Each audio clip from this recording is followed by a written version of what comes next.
The button did do something. All right. We're in Hangout number 2 for tonight, but this one seems to be going. Hopefully it'll stick with us. So, this is the longest titled series ever, Monsterhearts 2. Once again, we return. It was never going to be okay. Session 3. I don't know. There's probably more subtitles. Anybody want to add something? Just throw it out there. No more subtitles. It must stop. The madness must end. I fear what the end of a 3-month campaign will look like. The madness will never end. Oh no, it got subtitled again. All right, so we are back. We are -1 Pan, and it's tragic. It's heart-wrenching, but she's laying in bed, presumably dying of illness, because otherwise I would expect her to be here. So hopefully she lives through that, and we'll see her back again next week, and in the future, and forevers. Anyways, we're playing with gods. This is our advanced sort of towards the end pantheon. There's lots of dead people lying all over the place, mostly gods, mostly my gods. I cried inside. I'm over it now. We had a big art exhibition last time, a gallery opening, a fancy happening for all of the coolest and most elite and most, you already sort of knew them, people out there. We had a large silken blood vessel maze. We had an apple in the middle of a ring of do not disturb things. More on that later.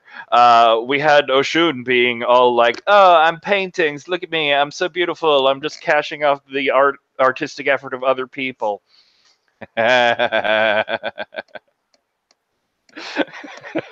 Recently argued with memory eating goat. You know, normal things.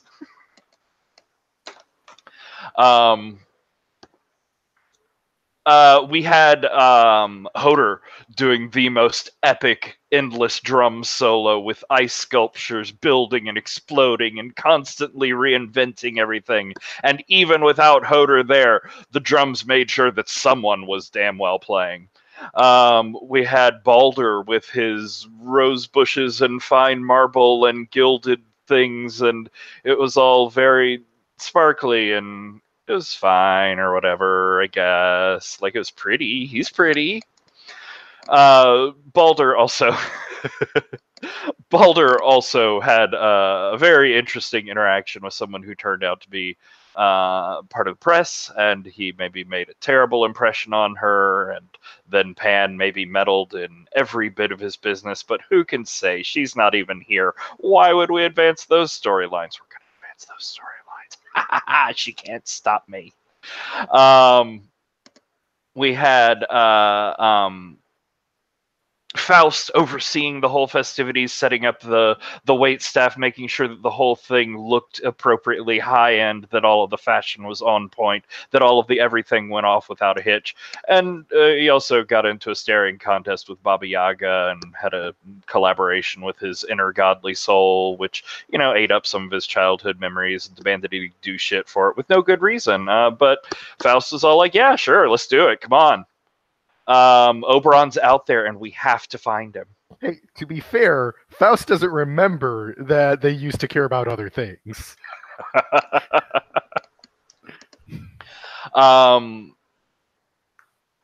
Let's see. And Pan had the most delightfully ramping up LARP going on. That was sort of this experiential thing of people playing, people gone to a gallery opening by a bunch of gods, but also spouting Midsummer Night's Dream poetry. It was a bit meta and everything.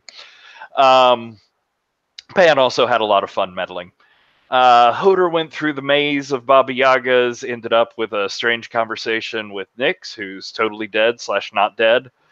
And January. Baldr met January, an old friend from high school, you know, back ages ago, last year, who you haven't seen in forever, who seems sort of put off, unimpressed by all of the godly business, but really wants to reconnect with you.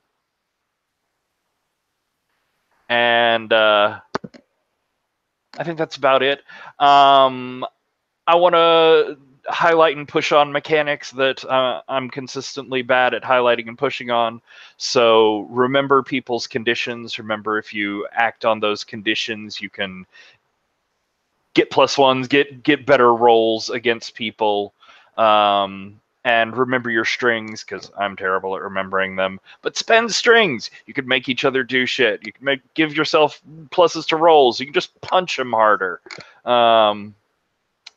In that vein, Alex, what conditions do you have, if any? I got none. Ooh, I'll have to fix Give me some that. conditions. Condition me up. Dave? I am hungry. Nice. I like that. And Ryan? I'm not that hot. And I think, in addition, given your failure on or miss on a runaway at the end of last session, and you trying to grab this random girl from the crowd's hand and run out without interacting with all of your other fans like they desperately needed you to, and they came here and they got all dressed up just to talk to you, I think you can go ahead and take selfish as well. I'm so sorry.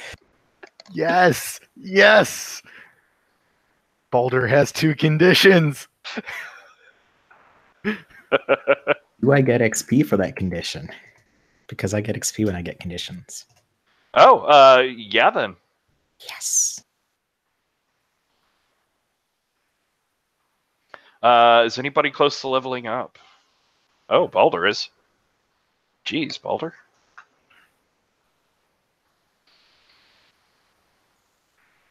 Okay, so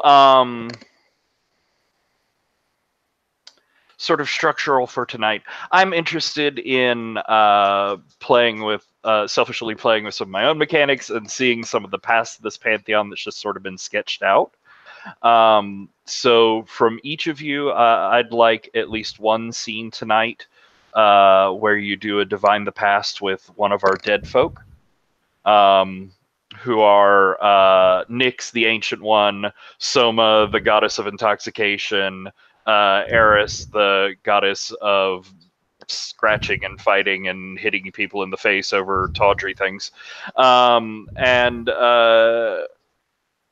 crap, I've gone blank. Jor, the other one. Oh yes, Jor, the other one. He's kind of eh. This is totally in character. He's Jor, the one who was arguably maybe not a god, but probably a god. Who knows? Maybe Hödr will know. Hödr has some missions along that line. Whatever he was just kind of boring. Like, he just was like, no, I'm not going to perform. I'm not going to do miracles. I'm just going to sit around and look all Indian crap. Fucking hipsters. So I think I'm going to structure it that we're going to start with one and have one flashback right at the beginning after each break. So Dave, if it's all right, do you want to start our first one in a minute after I give some wrap up from last session? I'll have to think of what I'm going to do, but yes, I'll be put on the spot here. Cool. It doesn't have to be deep and meaningful. It's just something with one of the dead people. But as general reaction from last time, there have been a number of like stories and impressions and how people viewed the whole artistic endeavor last time. As I sort of mentioned in there, people went like fucking crazy for Oshun's artistic reappropriation or copying off of masterpieces, or just wearing fancy dresses, whatever it was that she really did. It was sort of ephemeral and somehow culturally relevant. Baba Yaga has gotten strong reactions, has gotten several cease and desist orders, has gotten threatened with civil suits over emotional distress and harm and mental invasion and unwanted theological experiences. I don't know. It's a new one. They're trying it out. Eris's exhibit, the golden apple under glass in a plinth in the middle of You Can't Go There, did end up by the end of the evening with just a massive brawl of people who had been driven so crazy by being told not to touch it. They'd broken through all the barriers. They'd started fighting over it. They'd started hitting each other with like do not disturb signs and the velvet rope sort of things. It got really messy. At least one of you probably had to step in and clean that up. You think Eris probably would have been happy. I think Hödr, you get some good reviews in like Rolling Stone and some of the music magazines of like this amazing solo that wouldn't stop sort of thing. Baldr, the sort of surprise there is that despite Pan's efforts and despite her meddling, this reporter, which I have a name, Sylvia Savino, reporter for Vogue, she actually wrote a glowing, dripping, like heaving sigh sort of review of your exhibit and the masterful gilding of roses and arrangements of light and structure and emptiness that was all inspired and beautiful and wonderful and everything that one could hope for.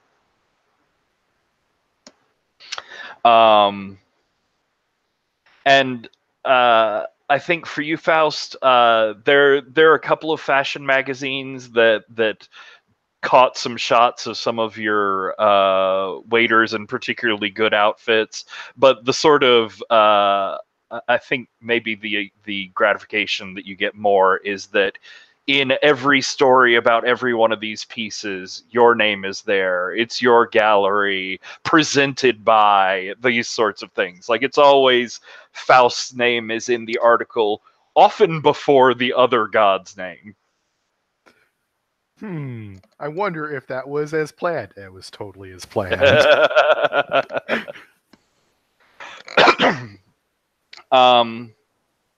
But yeah, Faust, do you have an idea for a flashback scene you'd like to see? Yeah, so I think so Faust, this is the scene of just after Nua was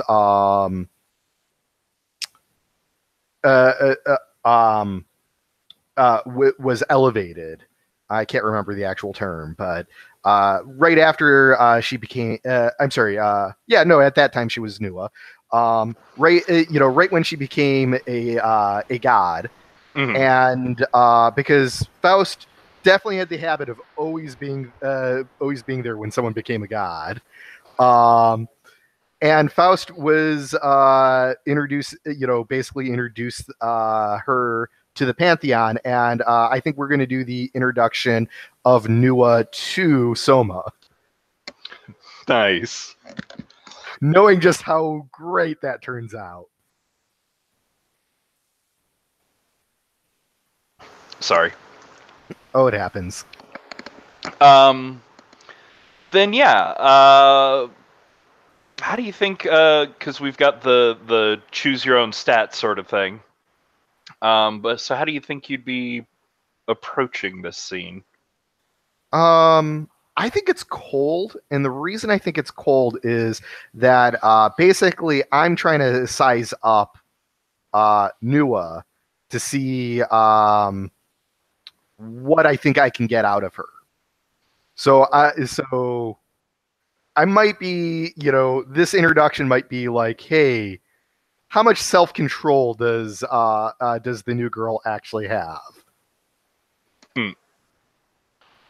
Let's see. Nua's there. We have Soma there. So this is pretty early on.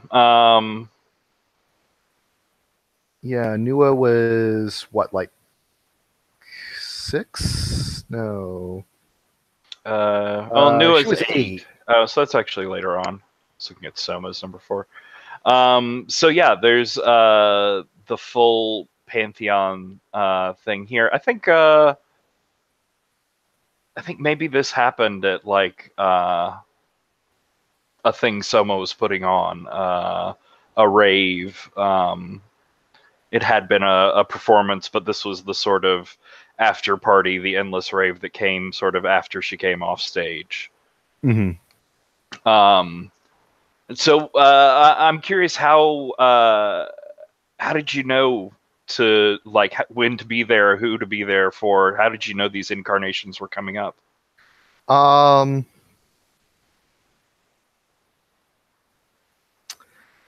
I think I had a deal with Nyx, because I came along first, well before Hödr did. So I would do tit for tat favors with Nyx. Nothing like permanent like what Hödr had, but it's like, you keep me informed of when you're doing this shit, and I'll do this shit for you, sort of deal. Cool. So yeah, I think probably the two of you are there, not together necessarily, but Soma's been around for a while, and when you're there and Nyx is there, neither of you invited. Like, she gets suspicious, and I think that's when she'd come up to y'all.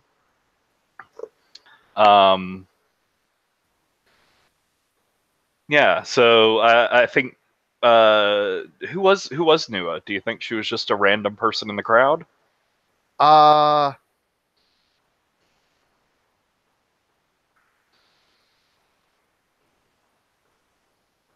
Let's see.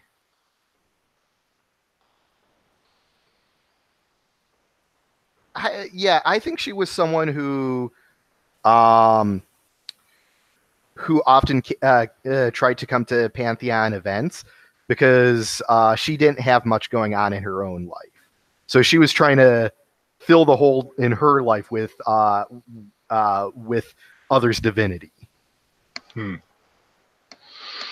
So I think it probably happened like all of you, one after another, piled into this restroom at the club. Like, it's not awful, but it's a public bathroom sort of situation.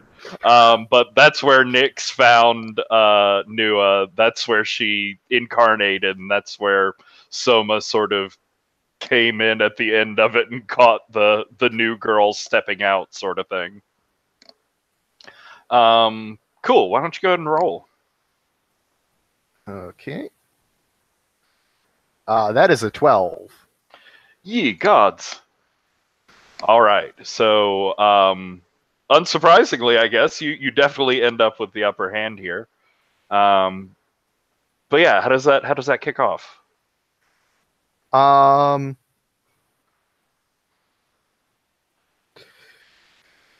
So I think after Nua is incarnated, I'm like, so welcome to the club. It's time to learn the players. This is the living mess that we call Soma. Charmed, I'm sure. Hopefully you'll be better mannered than this one. This is my party. This is my everything. Welcome. I suppose you're my guest to the Pantheon, +1 sort of thing. Oh, don't listen to her. Anyone can get into one of her events. Oh, don't listen to them. They haven't even had an event. They just put their name over everything else. Really? Because before you were Miss Drugged Out Goddess, you were you frequented my house and my events. What? I didn't. What? No, I just, I was in the area and I came and. No, it's okay. We understand that your mommy and daddy don't have time to pick you up, and you needed to stay in Latchkey. It's okay, honey. Oh, look, you pathetic moocher. You suck, and you haven't even done anything important, and I have fans out there, and I don't need to take this sort of shit. Really? And I pull out like a couple hits of ecstasy. I could get my own. You know, mine's better. It's not that much. Fine, what do you want? I want to hear you say that I am the epitome of class and you are just raver trash.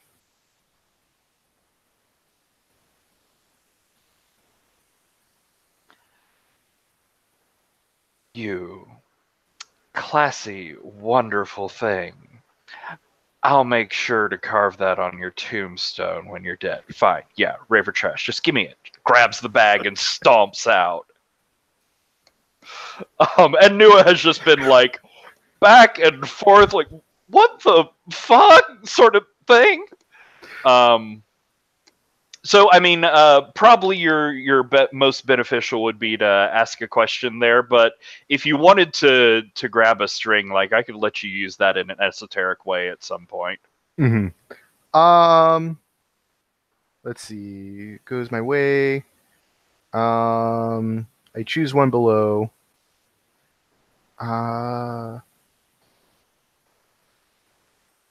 Yeah, no, actually, I think I'm gonna ask the question. I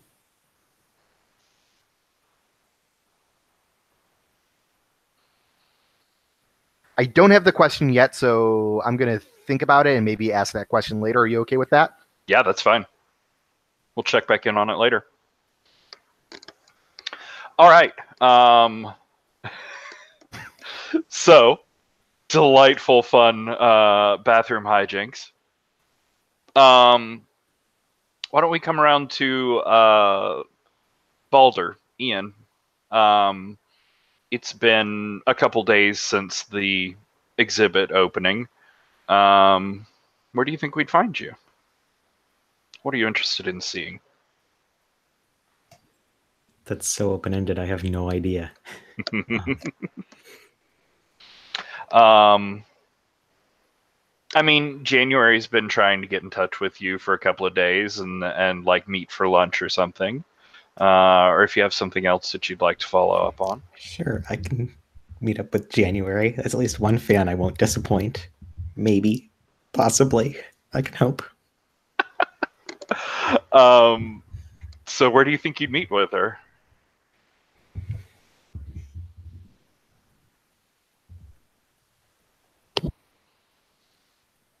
Somewhere aggressively normal, like just a coffee shop or something, except, nowhere's too normal for too long when a god shows up, where he's like trying to play low-key and it's not really working, sort of thing.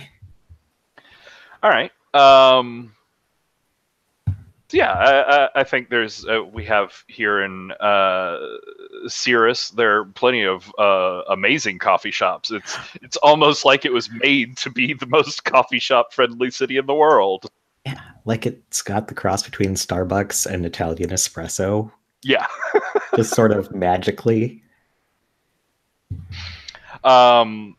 So you're like walking up to the building. It has big mirrored windows up front, and you see just sort of like framed perfectly squarely in between two window lines, and sort of in the middle of our big frame on the comic page, you just see January sitting there, and she has like a coat and a scarf slung over the seat behind her. And she's got a coffee steaming in front of her. She's just sort of leaning on one hand and staring out into nothingness. What are you gonna like?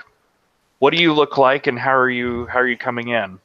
So Baldr is dressed completely inconspicuously in an all-white getup, but it's like white Converse and jeans and like a white hoodie over a shirt with kind of a floral print, and the hood's pulled up, and he's got on like white framed mirrored sunglasses. You can't tell it's Baldr. And he's still got the flower crown on, but it's covered by the hoodie, so he's very subtle. No one would know it's him. I love that you're totally inconspicuous is head to toe pristine white. I mean, it's not even really a color.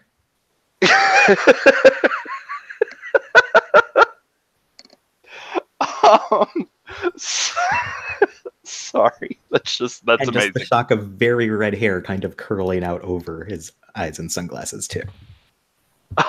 So I think you come in and you get some like definitely appreciative glances to start with. I don't think you quite get any calls of like, oh my god, it's Baldr, it's one of the gods, or anything Probably like wondering that. who this mysterious stranger is because I look very anonymous. We have like internal monologue breakout panels over Baldr's head for these, as he's just talking about how much he's blending in and how amazing he is at disguises. Yes. No one will ever suspect. How am I so good at espionage? He asks himself. I'll walk up and sit down and kind of pull off the sunglasses, put them away because it's me. Surprise. And January sort of like starts when you sit down in the booth, like she was somewhere else and wasn't thinking. It just takes a moment to look you up and down, head to toe, a couple of times. As she just quirks an eyebrow, just like, really? This is, I mean, we're not going somewhere else, are we? I just wanted to meet for coffee. No, yeah, I mean, I dressed down. You dressed you brought your own shaft of sunlight with you. That doesn't really turn off. Sorry. That's okay, fine. I guess just wow, there are a lot of people looking. And she like nervously starts brushing her bangs out of her eyes, sort of habitually. That doesn't really turn off either. Sorry. I kind of turn away from people a little bit, like maybe they'll see that I'm not looking at them and they'll forget I'm here or something. Have you tried just like wearing normal clothes and not having the "don't look at me" celebrity mirror shades? That might have been a good idea. My sense of normal's gone a little out the window. You've seen the company I've been keeping lately. Your common sense was never one of your strong suits. It's fine, I guess. I saw my fashion sense beforehand, so I mean, just if you could maybe refrain from sparkling or doing whatever the snappy thing. I promise not to sparkle, or at least try not to sparkle. No miracles or anything. Scout's honor. So you have some sort of awkward small talk there for a little bit. Is there anything that you'd particularly be aiming for? Because she does have a point to this conversation you can feel, and she'll work towards it. But is there anything you get in before that? I think Baldr kind of wants to find out what was going on with her and Pan, but he doesn't want to come out and say, like, so, what was Pan doing the other day? Give me details, because, I mean, it's not like January owes him an explanation or anything. So, do you bring up Pan in the conversation? Sure, with all the subtlety of my fashion sense, I'll bring up the, so, I saw you talking to Pan the other day. How was that? Yeah, I think she sort of, like, narrows her eyes just a little bit and looks at you, and then she like smiles and takes a deep breath and goes, "Oh, Pan, she was I had never met her before, but she's just so amazing, and the way she danced, I couldn't stop staring, and her music was so engaging and artistic, and it was just everything. Oh my god, you are turning so red. It's like you are glowing inside of that hoodie.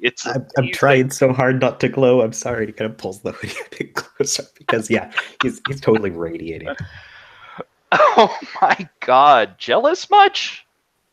No, I mean, it's what she does. You saw her like wall splits thing. She's She's an interesting person to spend a lot of time around. she's very flexible, and I mean, I'm sure her music would be great if there wasn't all of that, all the like God stuff layered on top of it. It makes it all sound weird and distorted.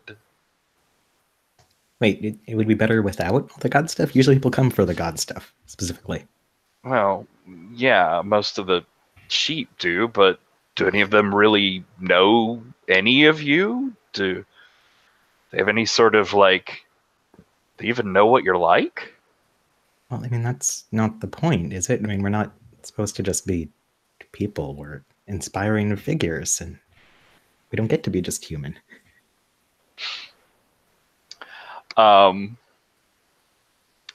Just checking. You you do have your conditions, so remember if you want to pull in that blank canvas at any point. Mm-hmm.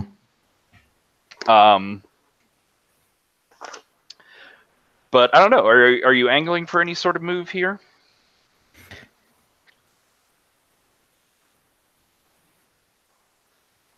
Not right at the moment, I don't think. Okay. I think he's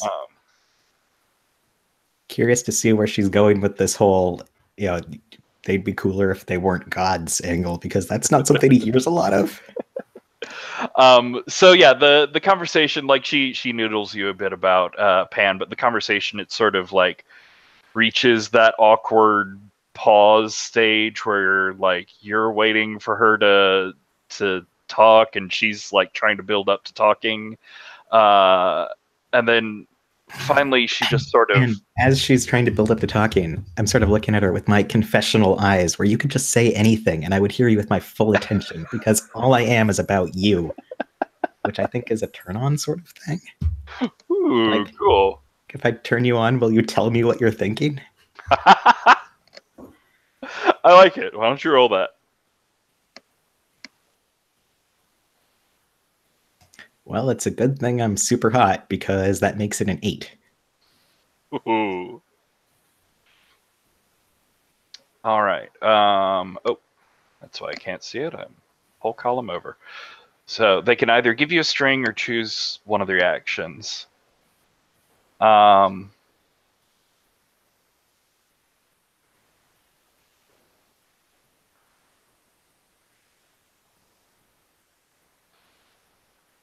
So I think you'll get a string on her as she finally just like breaks the silence and rushes out with a flood of like, I know, like, you haven't been there forever, and then you're really busy with all of the like the gallery openings and the public stuff and the like press and people writing glowing reviews about the way you smile in the sunlight. It was very awkward. Like, it was a really personal article. I don't know if you've read the whole thing, but it was sort of weird. You might should read it. Anyways, that's not what I'm here to talk about. No, I just look. This weekend is, I mean, you know what this weekend is, right? No, I mean, you're busy. Why would you remember? I mean, it's just like our graduation is this weekend, and like I know you've been doing other things, but I was still really happy about it, and I was just hoping you might come back and like, just hang out with people and see some of the folks, and like, just come and be a high schooler for a weekend. And you can see on Pan's face, I'm not Pan, on Baldr's face, like, oh, of course I have to do anything for my fans, but wait, this isn't for fans. This is for me. This is the opposite of what does not compute. Oh no. And sort of going back and forth on the, how do I respond to this? And he's like, oh, sure. I'm sure I can fit that in. Yeah. And maybe try to blend some, I guess, or I don't know. What is it that you want here? I mean, if you could just maybe sparkle a little less, like, just if you could just come out and hang out and be Ian.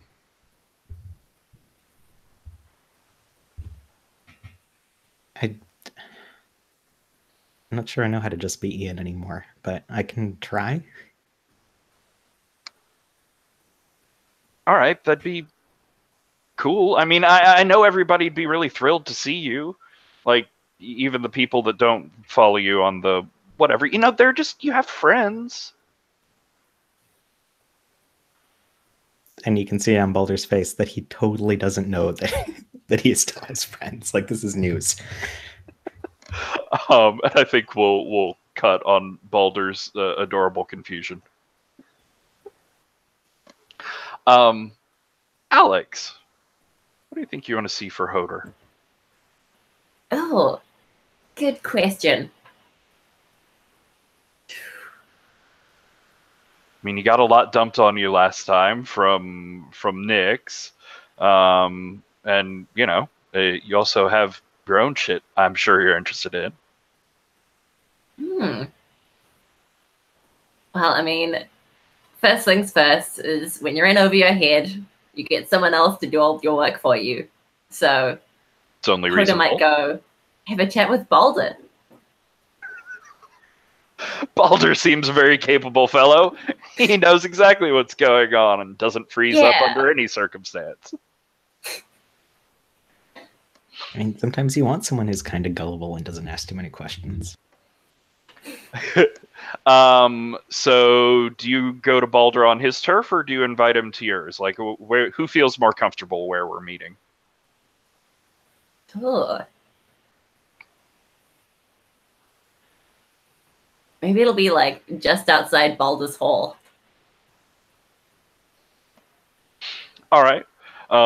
So it's in the like ancient stone ruins pierced through with metal and glass part of the Pantheon building, and maybe there's like the giant elaborate carven ornate gilded doors that go into Baldr's sort of pristine antiseptic safe zone.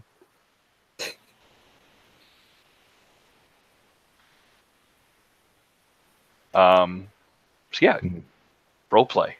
Yeah, and I think Baldr's probably still in the incredibly inconspicuous "I'm a normal human with normal human interests" outfit, like he was just getting back or something. I think we'll see Hödr still wearing the usual getup, which is, you know, long flowing black gowns and ice crowns, just usual. Cash. Just like pacing back and forth outside like the door to Baldr's room. Just like repeating words in her head.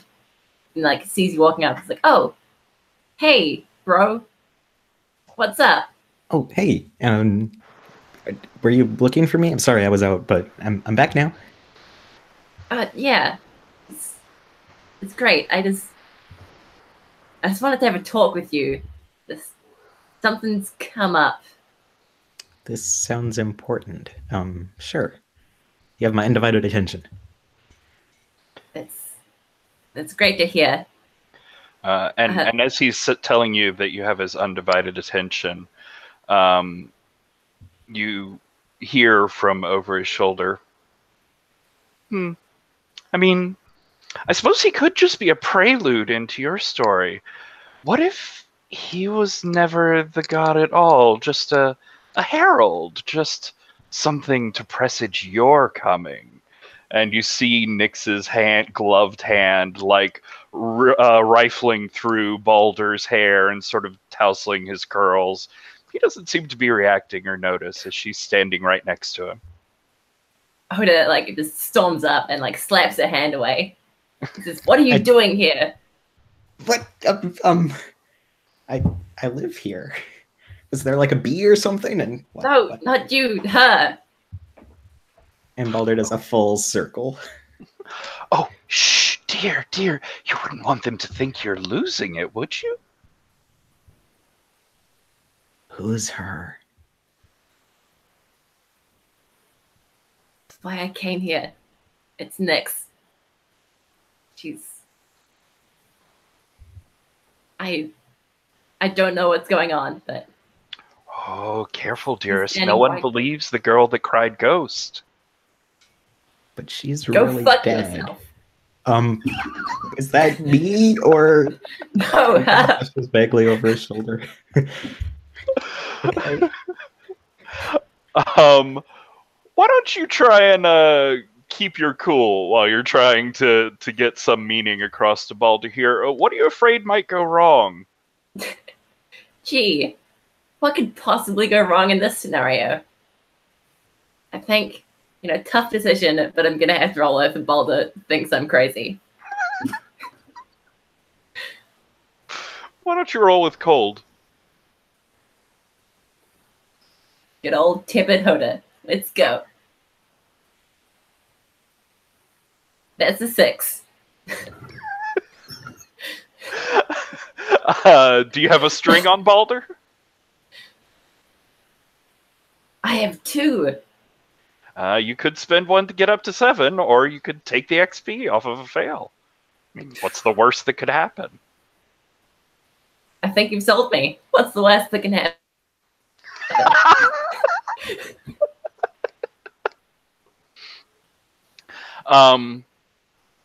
All right. Continue on, and I'll give you your fail in a moment. Sweet ass. I think I just finished saying "fuck you," and then to Baldr, she's right there. She's standing right behind you. She was touching you earlier. Do you see her lots of places, or just here? I saw her a couple days ago. It's when she came back. She still wants me to do things for her. But I mean, she's really dead. I don't think she can do anything anymore. You don't think I know that? But she said I need to find one of us. The fake. One of us isn't real.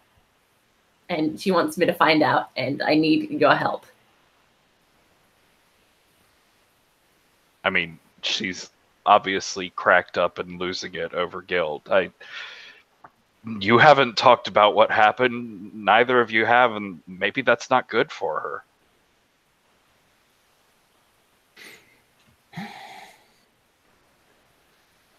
I think Baldr reaches out and puts his hands on both of her shoulders in the most reassuring way I can think of, and he's like, I know it's really rough, keeping this bottled up and everything, but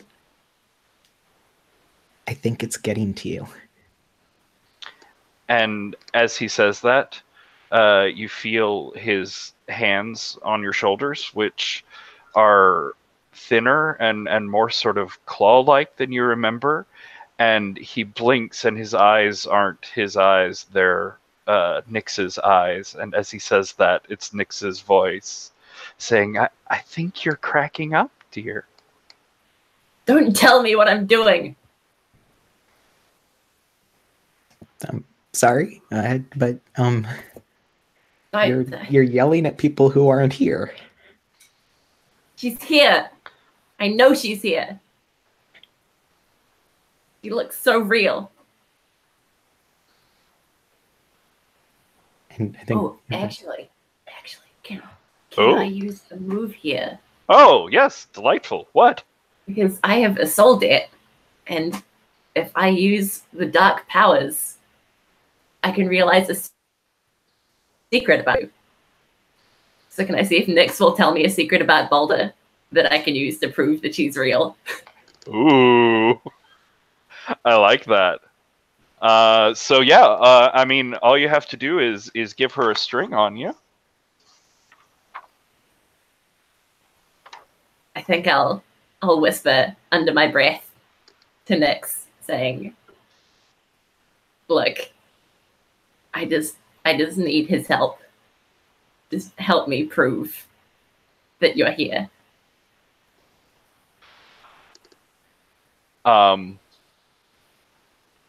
And as you say that, she goes, fine, but you owe me. And Ryan, would you like to reveal a secret fear, a secret desire, or a secret strength? Oh man, all of those have such good possibilities.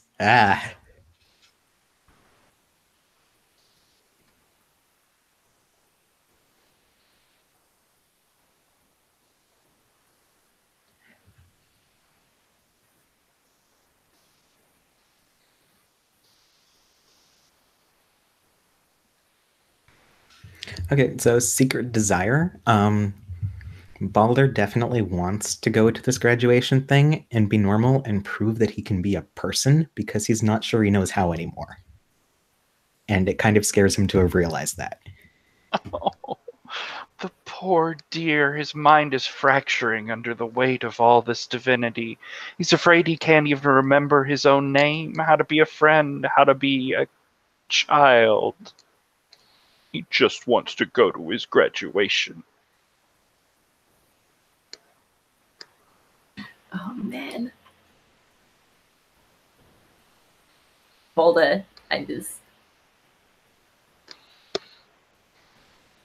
I'm so sorry. Look, you want proof?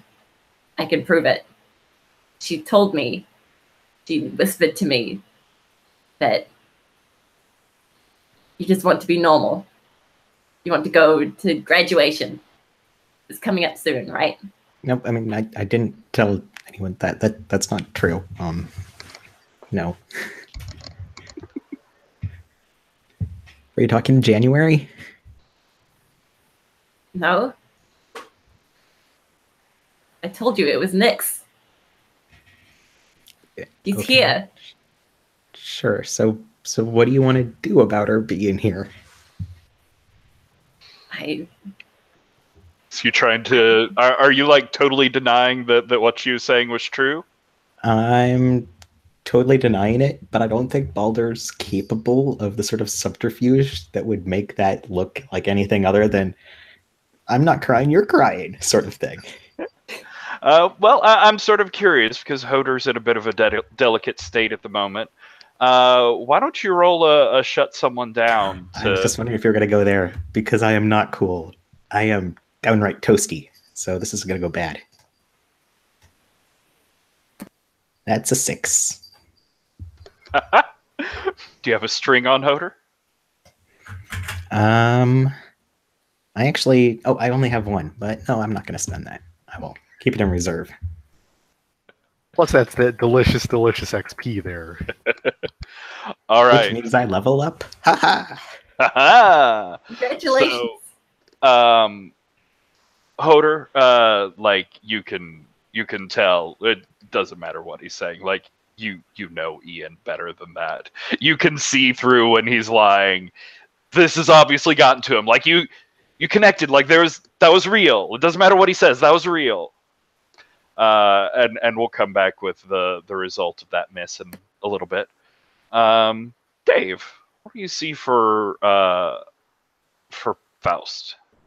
Yeah, so when we left off Faust, they pretty much got the message that there's going to be another god coming. And I know that Hödr is going to be the focal point of that, but pushing too hard on Hödr is going to be a mistake. I need to get Hödr's attention. So I think Faust goes pretty quiet for a couple of days, and then a big miracle happens. Oh, what are you trying to do? So Faust's Faust studio. Little studio is really only relative to what it's about to become. It's going to out from it is going to sprout a hand that comes out of the dome, reaching up into the sky, and it's covered with scrollwork inlays, like immaculate. And basically, the studio has become a giant tower that's shaped like a hand, reaching up for the sky, and the day this happens, a bunch of people get invitations to the opening to a piece called Invitation. You've been invited to Invitation. So Hödr has that like ice tower on the ground. Do you think maybe the hand's reaching towards that if you're trying to get her attention? I think it's the exact same. it definitely like you look at the view and there's the hand and there's the ice tower.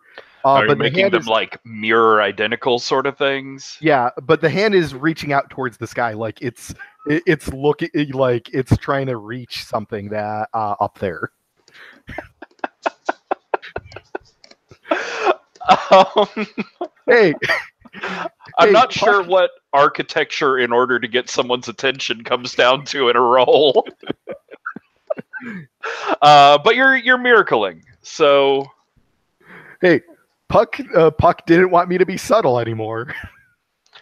true enough. This is the opposite of subtle. So yeah, you're working to solve your problems with this giant thing. Why don't you choose your consequences? Oh yeah, I'm attracting other gods to the scene. Very much so. Oh, and this is totally a living piece of art. It's totally going to have a life of its own.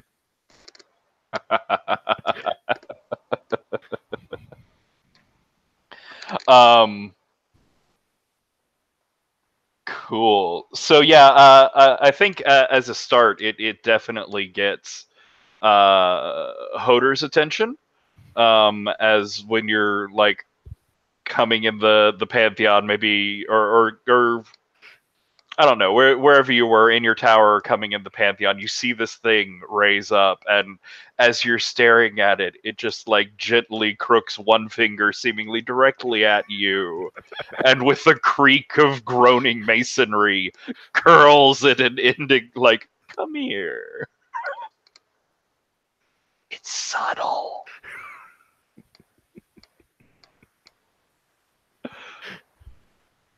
Hödr, what do you do? Man, that is the creepiest invite I have ever seen. Yes.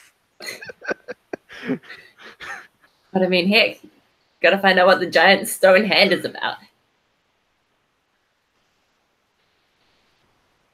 So, is there like an entrance way, or? Yeah. Faust is definitely at the bottom, waiting for you. Oh God, what is Faust wearing?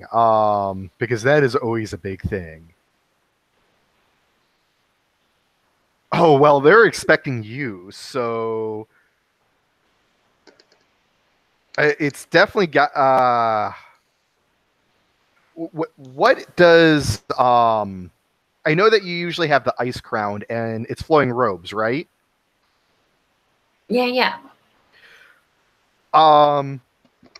So I think Faust is wearing flowing robes, but instead of like black robes, they're actually made out of clear plastic.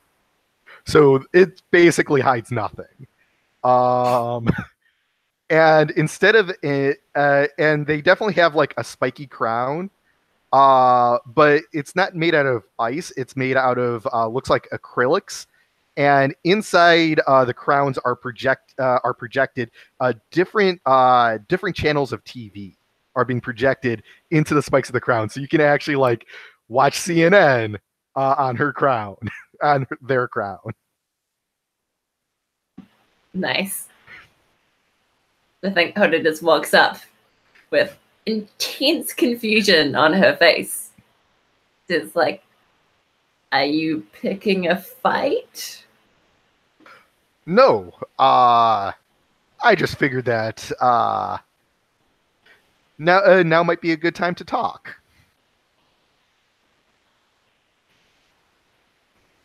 Huh. Oh, sorry, but mine's bigger. It's about style. Absolutely. Would you like to come in? I mean, do I have to? I would never make you do anything. Well, then let's have a nice, calm talk outside of the giant living hand you've sprouted from the ground.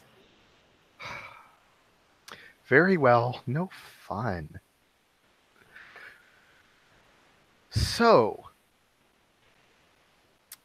How are you enjoying your newfound freedom? It's got its ups and downs. It always does. So, what do you think's going to happen now? Now that the queen bitch is dead. Somehow, I get the feeling nothing's really gonna change. Perhaps. Things like this tend to have a way of self-correcting.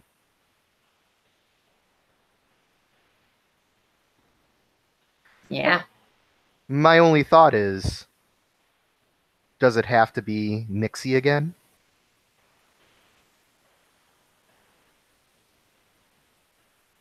What are you getting at? I think if the universe is going to replace her,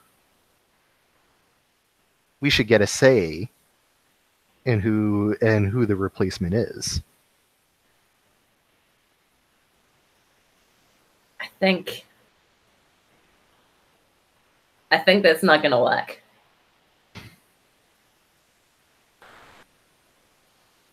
Who knows until we try? Unless you like your old agreement with Nixie and all the fun little jobs she had for you. Oh, I know what that was like. I know just how disturbing her requests could be. Well, I mean, I'm the one who fucking killed it, so obviously you don't. My agreement had an exit clause. I suppose yours does as well. That's right. I had so many agreements with dear little Robin. What do you wonder they were all? How deep do you think I got my hooks into them? Who's really talking to you from behind that face, do you think? What do you mean?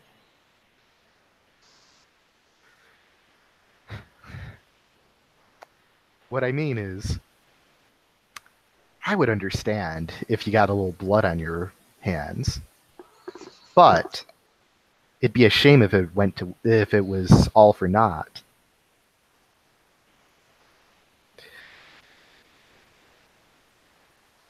Like, If you want to spell it give, out. I think she left something that to help her come back, and I think you are the best shot at it.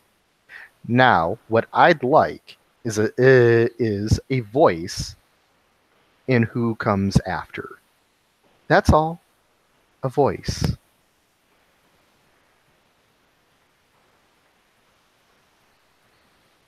So you think she's got some magical phylactery locked away in the basement that we can Something. Oh. A monster like her has an exit plan. Somebody's been playing too many role-playing games. Phylactery. Have fun, okay? I'm sorry? Did you say something? Yeah, I said that your idea is stupid. Wow. Why don't you shut him down on, or them down on that? Sorry. Sweet ass. Come on, Hödr. I believe in you. Hödr. That's an 8. All right. So on a 7 to 9, you choose one from below, but Faust is going to give you a condition back.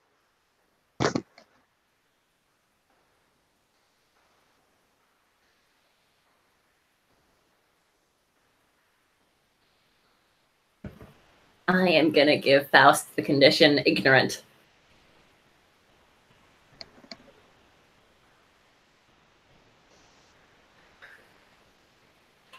I think we're gonna give you the condition desperate.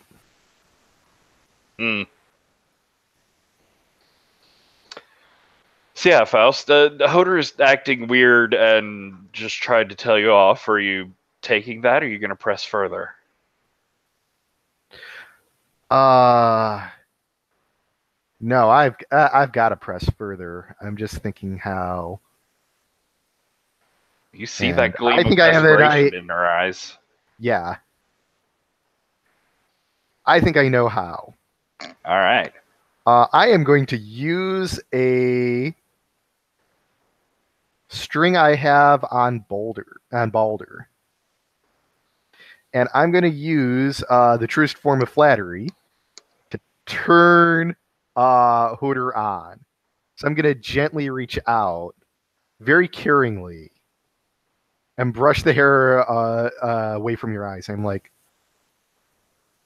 look, I'm just offering you some support in a difficult situation. I'm sorry if I came off a little bit harsh, but I just want to be here for you. And what are you doing, or how do you look that's reminding her of Baldr right now? The coldness, the harshness, the the cutting wit, the the purposefulness, and most of all, the degrading has just all melted away, and it's just a voice of pure warmth. And I think maybe like a lock of your hair like slips and flops down over one of your eyes, and Hödr, like that sort of loving, soft, one-eyed gaze. And it's a good thing I did that, because that's a 7 with the +2 hot. Oh, I needed that. Oh, this is not weird at all, and I'm totally into it. All right, so You did this, Patrick. Hödr, you can either give them a string on you, or you could choose one of the turn someone on reactions.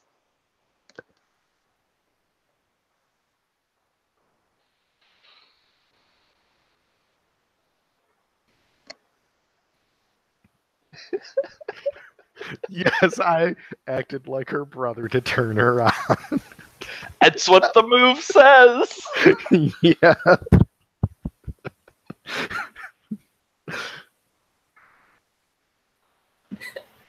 Oh man, I have no idea.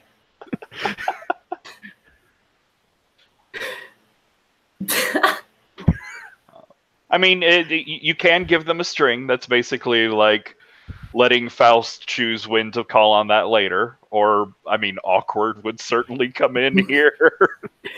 Really true.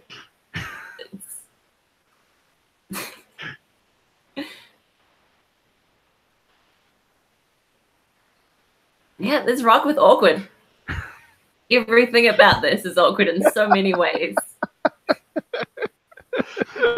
So yeah, how do we see the like Ice Queen facade fall apart? What does it look like when Hödr gets super awkward? Oh man. I think we see like some methodical like stroking of the mistletoe vines, and just like looking down, and like from the gap between the glasses, she looks up at you and is just like I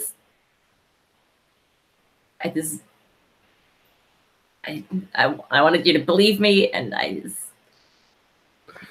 there's nothing we can do, and I think I lean in close and whisper in your ear, I think your ice is cracking, and I'm shutting you down. Wow. Yeah, Faust not so nice. Faust is a roller coaster. Oh my! Well, I mean, that's what you do when you artificially boost up your hot for a second. Oh, that's much better. That's 14. Good lord. Let's see. I choose one from below. Yep. Okay. Hödr, do you have any strings on Faust? I have 2.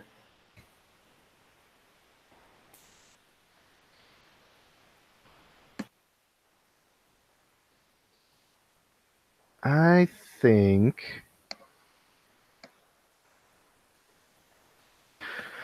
No, I'm going to stick with conditions because I want everyone to have 2 conditions or more. I'm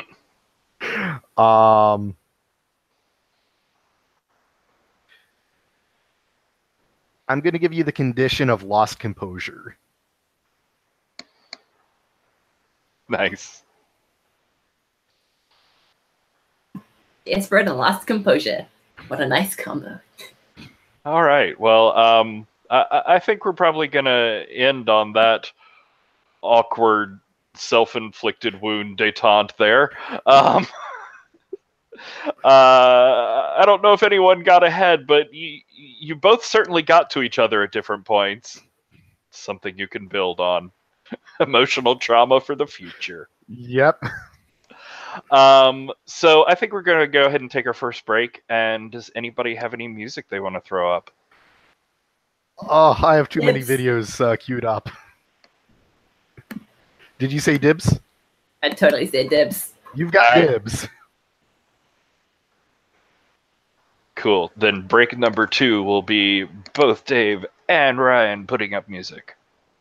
Oh no, we have to find a mashup.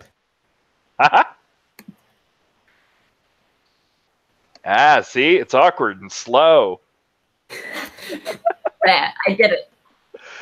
All right. Do you want to say anything about this before we go to break, or just let it speak for itself?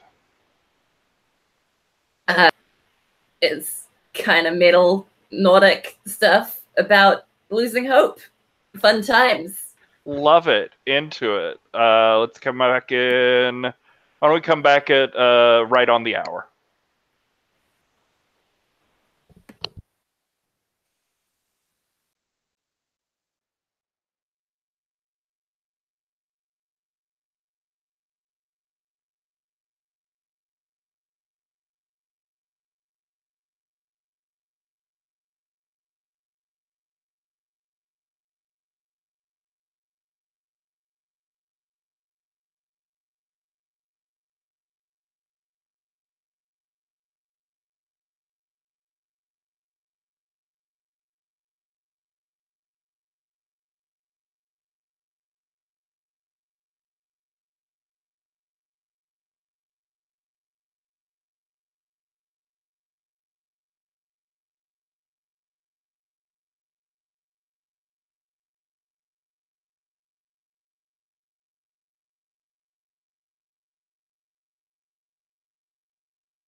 Hello.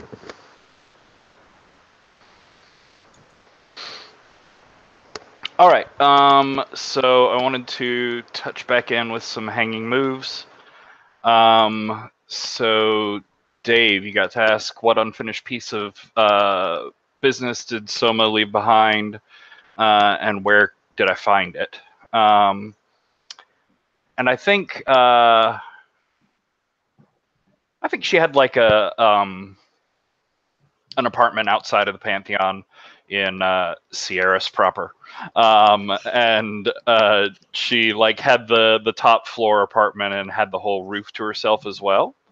And when you go back there, for whatever reason you went back there after the unnamed incident, you make your way up onto the roof and you find this sort of covered shaded garden, where you see like various lotus blossoms growing, which I think maybe you go at night and you notice that they're gently glowing in the moonlight.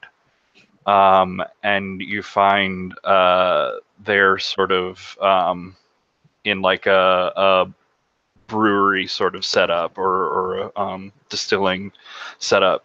There are like, let's say, 3 bottles of this gently glowing wine that have like a couple of the flowers floating in them. Leave it to the Latchkey Kid to take something beautiful and turn it into drugs. I definitely have taken the bottles and they're stored in like a safety deposit box. Nice. They're obviously worth whatever sort of thing you can trade them for if you want. But if you wanted to imbibe them yourself and use miracles sort of based on that intoxication, you can do a miracle with 1 choice of consequence instead of 2. But you're taking on whatever happens when you drink it. Okay. All right. So, Ryan, do you have an idea for a Divining the Past flashback scene for one of our dead Pantheon members?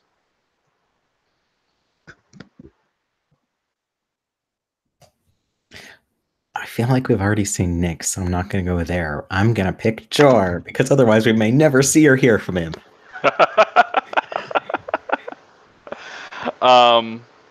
All right. So, what sort of scene do you think it was? I think it was about as casual as Baldr's capable of being, going for that. Okay, so I'm trying everything all the time, and you do absolutely nothing. How do you make this work for you? Sort of thing. He's going for godly advice to the first god of them all. Nice. Because why wouldn't you ask a giant snake for life advice? It always works. Exactly. It always goes great. So I think you find him out in a large park in the city. I think he really likes being near natural areas, and like he really liked the giant gardens inside of the Pantheon, but now there's this like new loud kid who's always drumming, and like there's all this like weird sculptural stuff going on, and it's just awful.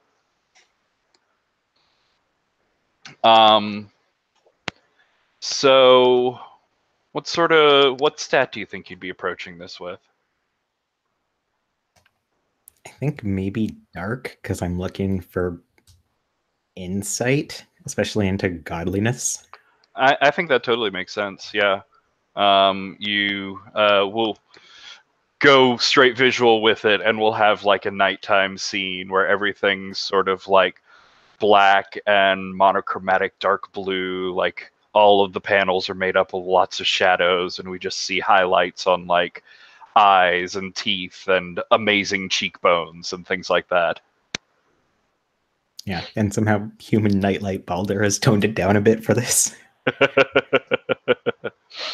think you're only gently glowing from the inside every time you open your mouth. Yeah, like one of those nightlights that has a light, so it's reassuring, but it doesn't actually cast light into the room, sort of thing. Like nice. Those little glow stars you put on your ceiling. Exactly. All right, why don't you roll with that? We'll see how this is going to lay out. Well, I got a 9. Nice. So it's hard to say who came out on top. Yeah, it's a little mixed. So I think you're wandering through this park looking for him, and you hear this sort of like gentle, tuneless whistling as you see Jor sort of emerge from the shadows into a shaft of moonlight. He's smoking a cigarette that sort of floats around his head and just halos him in the light there for a moment. Oh, Ian. What are you doing here, man? It's Baldr now, I suppose. But hi. Yeah, sure. It's we're gods. Yep. Alex, oh my goodness.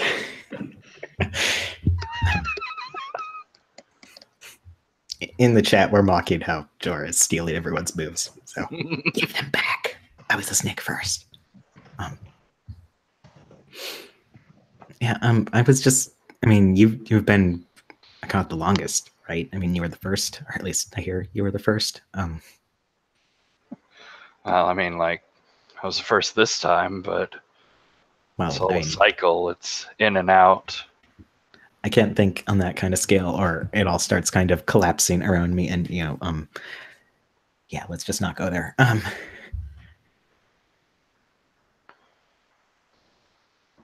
I mean, nobody really expects anything out of you, and I don't mean that in a mean way, but like, how do you even pull that off? And nobody. Do you even have a fan base? Well, I mean, like, if that's the thing that you're worried about, what does it matter if you have a fan base or not? Or if you're obsessed about your fans, are you going to be happy with what, man? Like 50? Is that enough fans for you? But then you could have 100. But if you had 100, I mean, you could definitely bump it up to 1,000, right? But why would you stop at 1,000? That's not even it. I mean, we're supposed to inspire them, right? And you're not doing that. You just like opted out of the entire God thing. What are you getting out of this? I'm teaching them a lesson in restraint. How's that? I'm a walking example of power that shouldn't be used.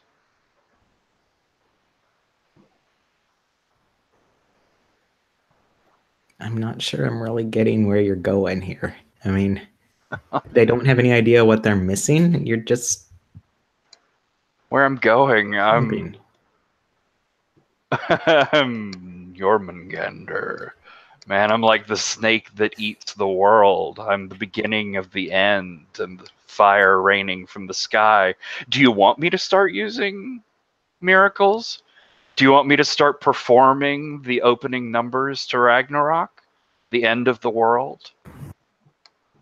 Maybe I could summon some meteors to fall from the sky. Maybe a volcano. The city would look good with a volcano, don't you think? So, like, your whole shtick is just... Wait!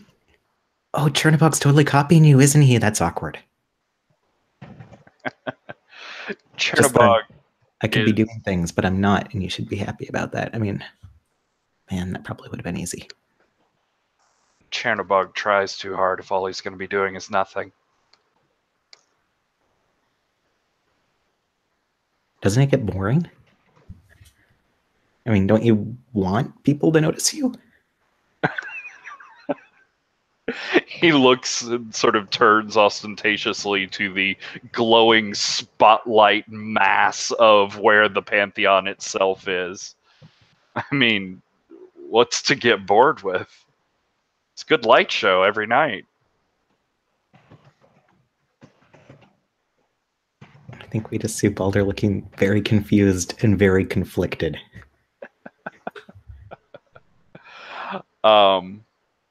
What do you think your choice on him is going to be?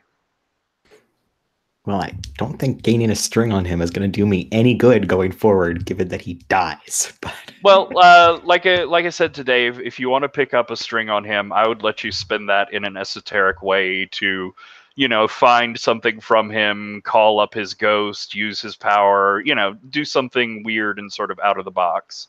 everyone But expects Baldr to die, but no, he eats the world. Have fun. Ha! I definitely don't think the condition is going to help you too much. But Yeah. stringer question. I'm going to ask him a question, and it's going to be a fairly useless one, but one that Baldr wants to know the answer to. But, okay, so that works for you, but what should I do? I'm going to ask him who I should be, because his advice matters. Oh, that's amazing.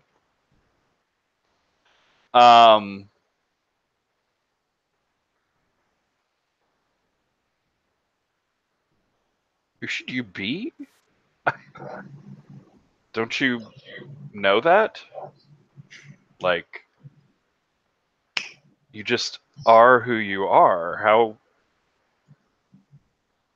How do you not know how to be? And I think he's going to give you the condition empty inside.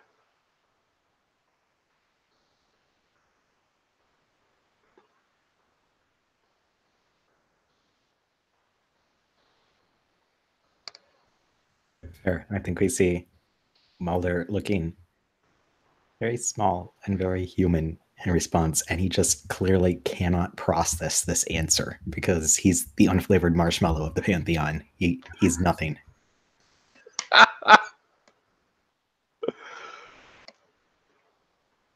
Look, man, just think about it. I'm sure you'll find what you're supposed to do.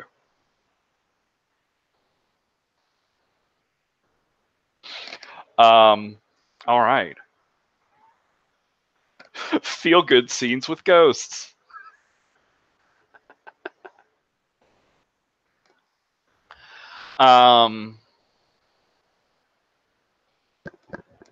Okay, let's head around to Hödr. What do you see next? It's not gone great with either of them. I guess it sort of went better with Faust. Maybe? Questionable. It got real awkward in there. Yeah. Yeah, it did. Oh.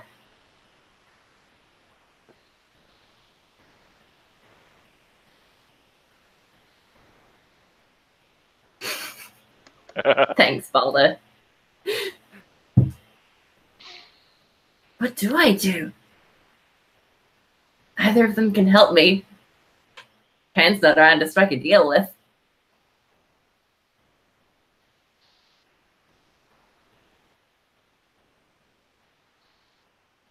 I'll go see Baba Yaga.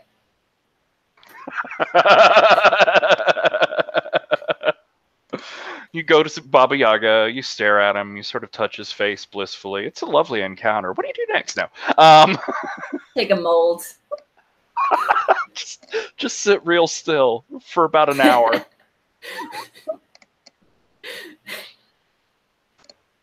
All right.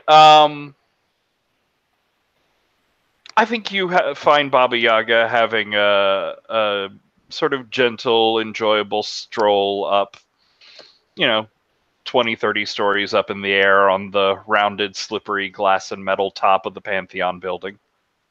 As you do. Yeah, so you're up there in the highest point, wind whipping around you.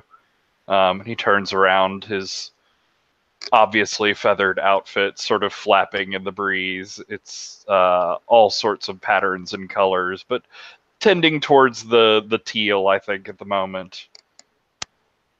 Good choice. Yeah, Hödr will rock up looking pretty disheveled at this point and say, hey, About that sculpture vein blood vessel thing you did a while ago. Uh-huh. I went in there and it was pretty cool. Don't get me wrong, but things have gotten really weird since then.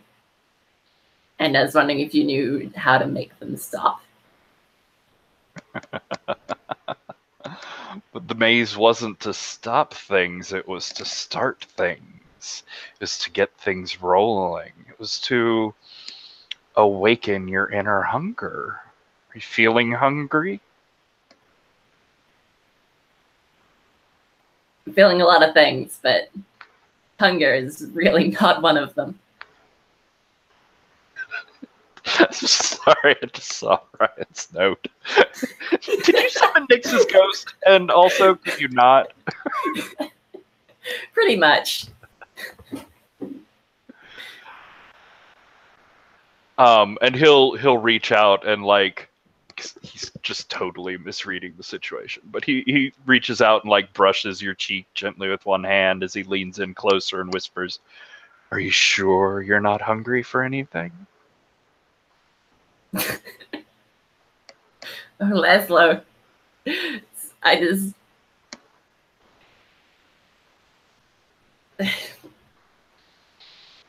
Like, I saw Nyx in there, all right? I saw Nyx. Hell, I mean, I might have gone for a more visually enjoyable fear, but it makes sense. She was all looming and doom and prophecy and fate and stuff, and you two had a weird relationship, so... Yeah, I know. But it was... It's not real? Well, no, I mean, it was just an art exhibit. I'm not in the business of summoning ghosts. That would... Ghosts. I mean, we're gods, but even that sounds a little ridiculous. But I'm still seeing her. Is this part of your whatever the fuck you did in there? I mean, your mileage may vary sort of situation, but no, unless you're mixing and matching your poisons that night, it shouldn't still be... I mean, have you talked to anyone about this? I mean, maybe this is a thing. I know you and Baldr, I mean, they're at the... I know you haven't talked about it. Yeah, I tried. It didn't go well.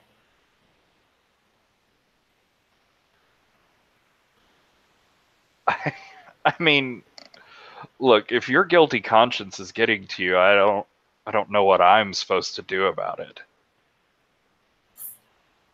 Not guilt. And if you didn't summon her, then maybe she is real. Do you want to try and get him to take you more seriously? Yes, always. I can see you turn someone on, or if you have a particular move. Oh, do I have a particular move?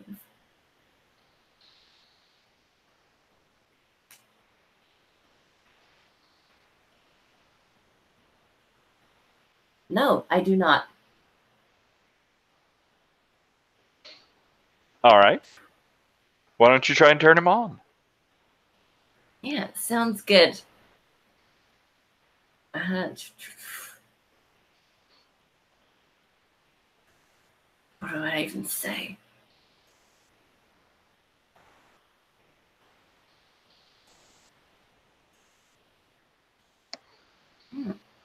I think I'll like take his hand and like let it rest on the mistletoe. It's like pulsing like a vein, which, as we all remember from the character creation, is like a symbol of Nyx's hold over Hödr. And say, like, I can feel it. I can feel her. She's still here. Please. Just take off the glasses and stare into his eyes. All right, why don't you roll?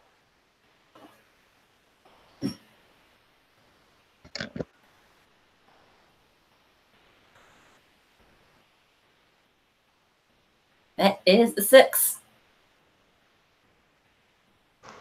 Ice cold Hödr. Oh yeah.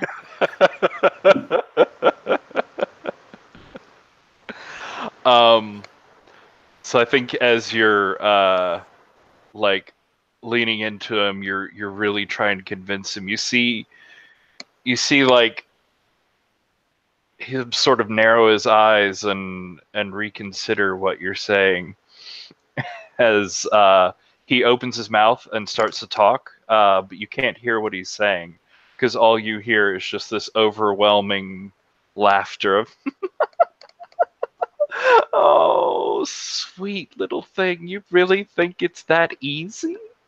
And on easy, there's just this shattering break that spreads out from your feet across the glass up here that just crumbles the whole structure that the two of you are standing on. You go falling through this hole down onto the ruins below you, a couple stories down, bunch of broken glass, and as you're standing up, go ahead and take a harm. Blood dripping down from you. Oh, Baba Yaga. Wow, name gone. He's looking around like frantically from one side to the other and looking back up the hole. Like, what the fuck was that for? What? God, maybe you are fucking going crazy. Just stay away from me. But that was her. Can't you see? And he snaps, and there's just this like curling of smoke going up around him, and he's gone. It's this little gentle flock of feathers falls to the ground. Fuck. Hödr's not having a good night. No.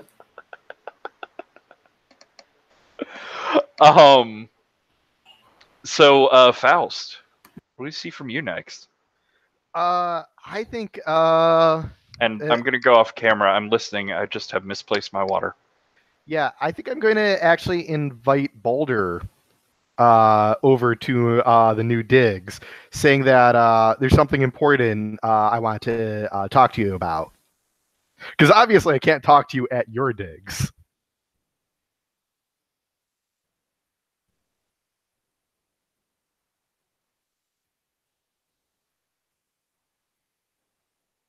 Ryan? For some reason, when you said Baldr, I thought you were talking about Hödr. I was like, oh yeah, go to the creepy mistletoe forest. Everyone wants to hang out there. But okay, sure. What were you saying? I think I send you a message to the effect that that we should talk. And I don't ever actually say it's about your sister, but it insinuates. But there's definitely like an insinuation that, you know, you get the idea that's what it's probably about. Yeah, and probably get a panel of Baldr like reading, like, but Faust doesn't care about me. Clearly, this is about Hödr. It's got to be about Hödr. Okay, so wherever I'm supposed to meet you, I will be there. Yeah. So there is an invitation. By the way, what is your preferred form of art? Whatever you like best. Oh, I'm asking because there's a move here. No, I can just keep it general. So yeah, you come into the into acceptance, the giant hand coming, the giant hand tower, and you meet Faust in a room that covered wall to wall is different instruments on display, which is triggering a move, the bait. I have a beautiful collection. Whenever I show it or part of it to another character, they find an object they covet. They mark an experience whenever when that lovely thing becomes theirs. So, Baldr, what is it that you see in this collection? What jumps out at you? Probably I see like a really nice drum kit that I know Hödr would love, and she's been really weird lately, and probably she needs a present or something. Oh, that's actually the sweet side of because everything you love is just what other people love. Yeah, actually, this is probably like a drum that looks like it was like specifically designed for Hödr. It like comes up in ivy, and like the rims have like these icicle sort of metal shards coming down from them. It's like the most metal thing ever. Yeah, and Baldr just definitely makes a beeline for it. Like, oh man, Hödr would love this. Have you shown her this? This is exactly her sort of thing. No, I wanted to. She had a aversion from coming to my new abode, which is actually what I wanted to speak about. I know you care deeply for your sister. She doesn't seem to be doing so well, does she? Yeah, I mean, I don't want to talk too much about her when she's not here. I mean, that's rude and everything, but yeah, she seems to be under some stress. You worry. I worry. We're warriors, you and me.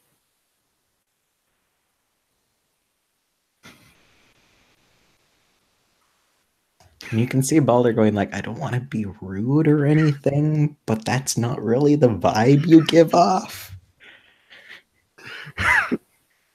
I mean, is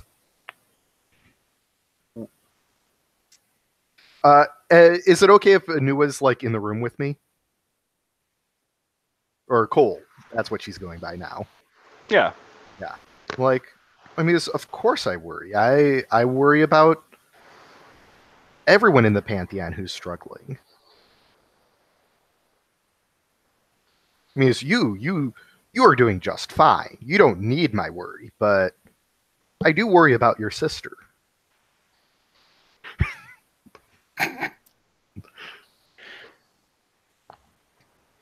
I mean, like, what do you want here? I want to know. I want to know if my worries are founded. Has she been acting oddly?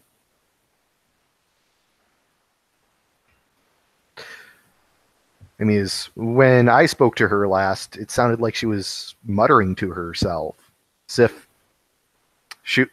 maybe she was having a conversation with someone who didn't exist. It's the vibe I got. That sort of jives with what I got of her. Yeah.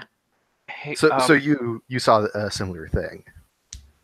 Baldr, I don't know if it's like my place. I don't want to butt in. It's obviously like a family thing, but you know, I've been there before. I've been hooked on stuff too. I've been in bad places and out of my head, and I mean, like, Hödr's really seemed not herself recently. She seems twitchy. She seems, you know, if she's talking to things that aren't there, that's, you sure she's not using anything?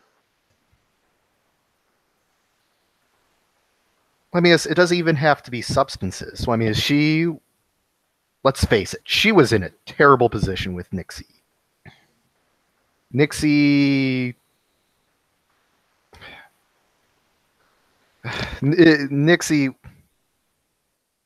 look, most people don't realize this, but Nixie was terrible. It was awful.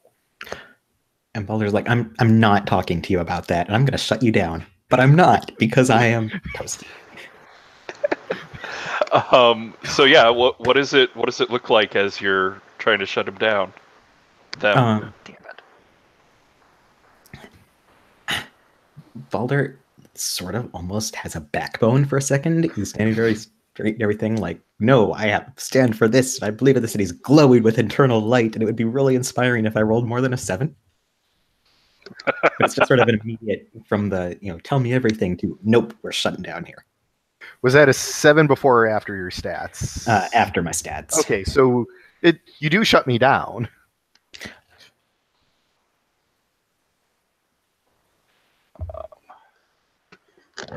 Yeah, let's see. So that's you're gonna get a condition back, but You get to choose one of the shut someone down options. XP. I'm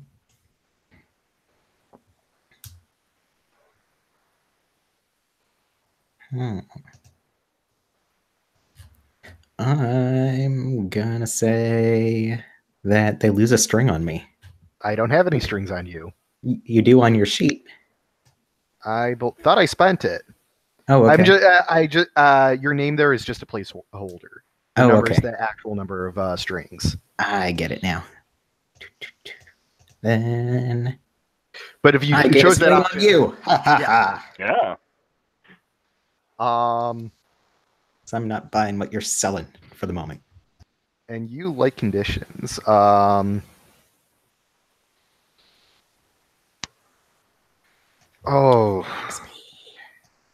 giving you the condition enabler. And that's going to roll into my my response to you saying, I'm not going to talk to you about this. I'm going to say, fine, ignore the situation. Ignore everything that's going wrong. Ignore what your sister is going through. And watch her fall apart. Because you were afraid to do what needed to be done. And I'm going to shut you down back.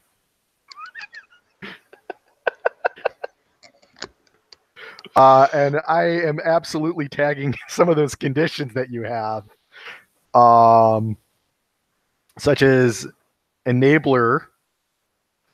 Actually, enabler, I think, is the only one that's going to be relevant here. So, okay. So that is a 9.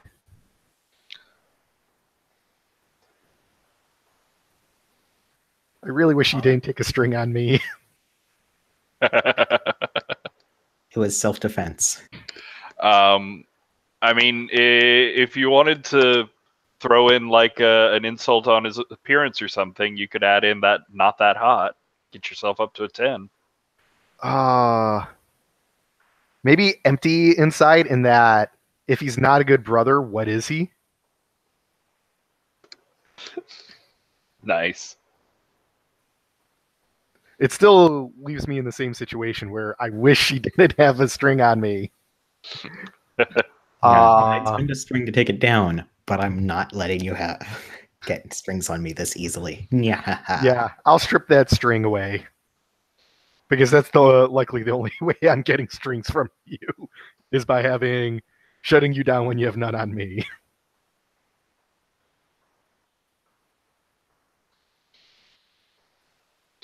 All right, so you've both fired off at each other. Is one of you going to storm out, or is this conversation/fight going to continue? You ended up with a 10, right? Not the 9? Yeah. So I don't get to retaliate? Okay.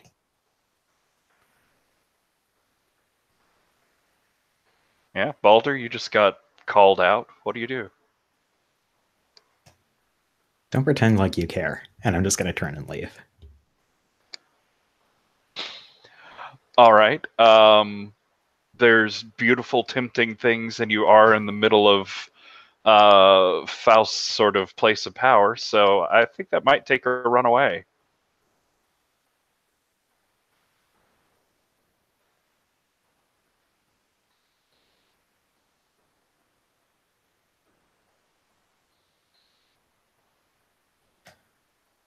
So that's a 4. So I'm not going to try bumping it up because there's not much I can do to bump up a 4 to a success. You're the absolute worst at running away. I care too much about what people say to actually walk away. I'm like, pause. What are they thinking?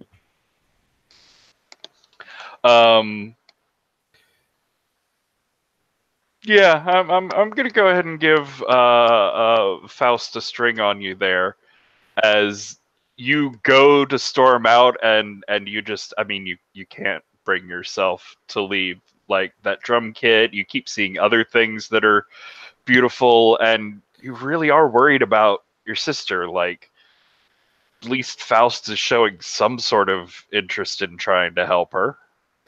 Yay, I gain 2 strings because Baldr has at least 2 conditions.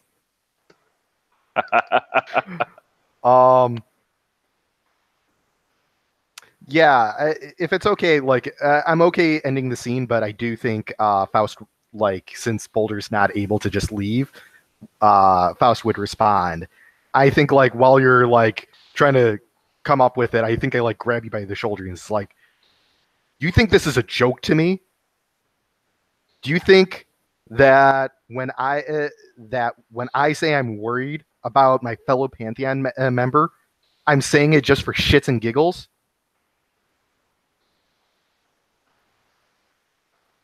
Trying to think of the rest of this.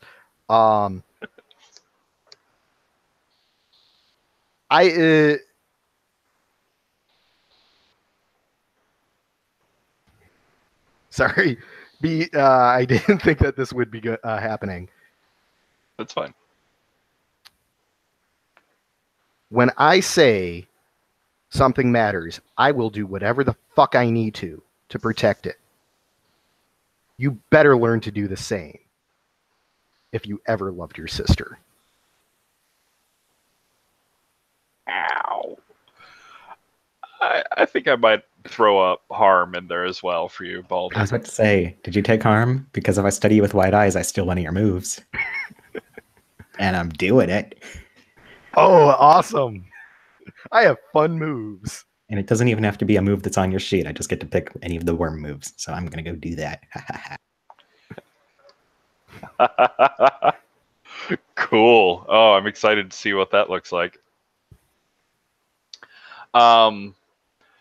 So yeah, y'all are all the best at interacting. Reasonable, calm, level-headed conversations are just like, bam, let's do it, man. So Baldr, what do we see next from you?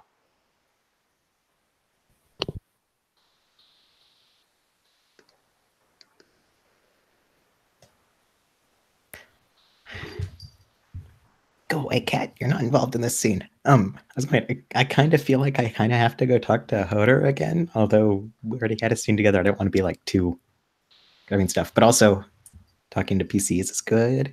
Because, yeah, no, I'm totally into it. Y'all are double siblings. I'm not gonna fault you for drawing back into that. We're siblings squared. You can't be more related than we are. So yeah, I think last time was in sort of Baldr's zone. Do you think this is more in Hödr's area? Oh yeah, Baldr totally goes to the creepy mistletoe forest thing. Do Metal Ice Tower? It's its official name, by the way. So yeah, Hödr, what is it? Describe to us like the room that Baldr finds you in. Oh, I think it's got to be like a throne room kind of area with like a long table, like this really fancy, intricate throne of ice at one end, with like ice shards hanging from strings to the ceiling. It's like glittering and refracting the light. Nice. So what does Hödr look like in there? Like, are you sitting on the throne? Are you agitated and pacing? What's Hödr look like? Oh.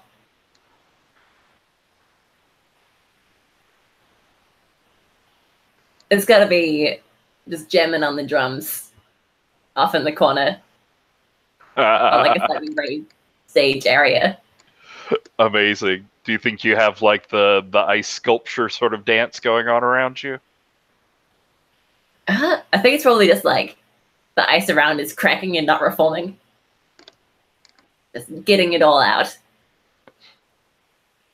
So Baldr, I mean, you've seen her like this before. Like she's in the zone. She's just thrashing all of her aggression out on the world around her. It's very loud. Yeah, and Baldr just drifts up like, Hödr, hi. Hello, talking at a normal voice level where there's no way you could be heard above the drums. But like, she's totally gonna notice, right? course. Going You can miss telepathy. Baldr. He glows. Hey. Are you still drumming while you're talking? No. Okay. Not even Hödr can talk over that. So, I just had the weirdest conversation with Faust. Like, they're, I think, maybe actually legit worried about you. Good one. And Nua was too, which, I mean, isn't quite as weird, but still kind of weird. Why? Because you're talking to people who aren't there and are dead? He's there. I know it. I proved it. Yeah, I mean, that was kind of weird, and I really want to believe you, but, like, what's even going on? I have no fucking clue.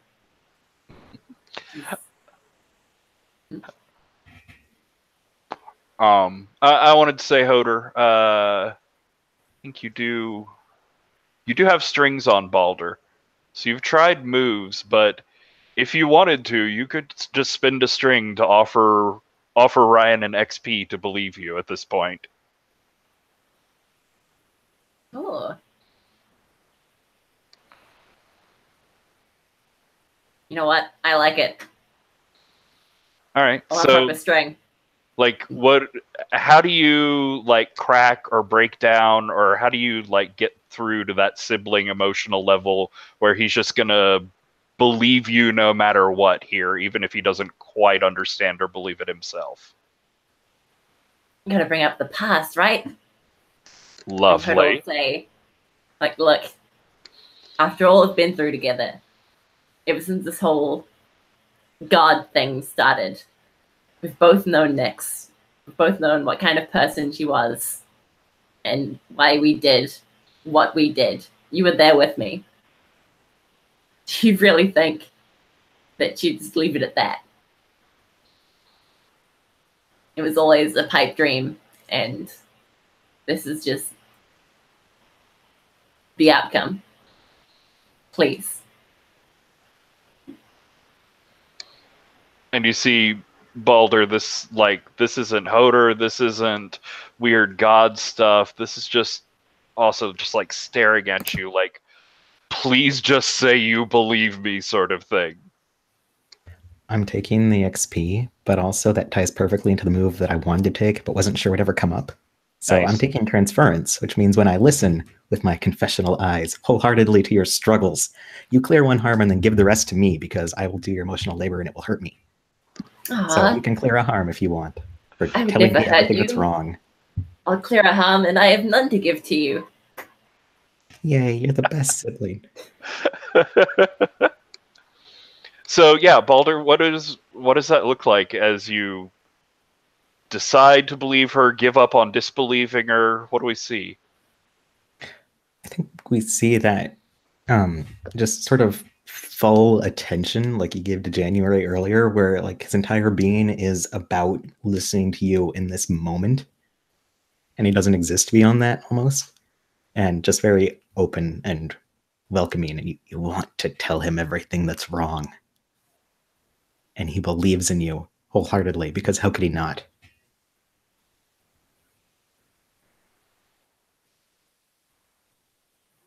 Aw, that's sweet.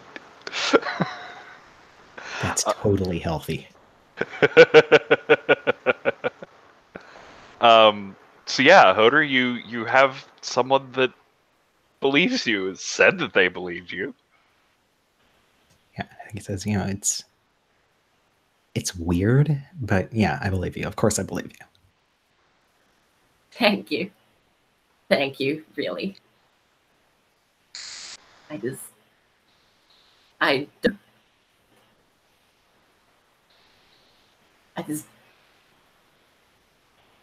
don't know how I can get rid of her, or if I should just listen to what she says.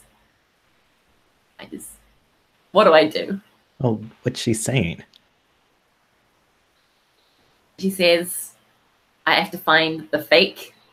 One of us isn't a real god. Then I guess we have to do that, huh? Do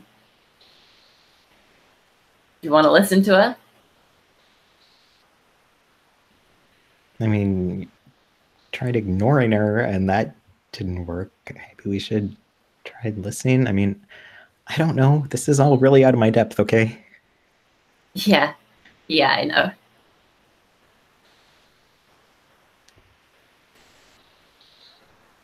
How the fuck do we do this?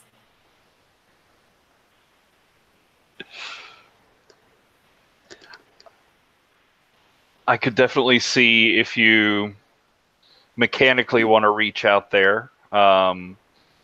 There's Gaze into the Abyss, or you could try something weird and miracle-y. Or you could even try turning your dark powers moves back against them. I like so many of these options. Do you have an idea? I'm super dark, and I have prophecy as one of my domains. And I mean, there's all sorts of ways this could go. I dig it. Yeah, I'm into it. What do you think it looks like when Baldr tries to reach for prophecy? I think that glow sort of intensifies until he's sort of, I don't want to say Human Torch because that's such a ridiculous idea, but like his eyes are actually like lantern eyes instead of the confessional thing, and he's just glowing from within, and he's like the most beautiful, perfect summer day, and the sun at its apex and everything, and it almost hurts to look at him. Hmm.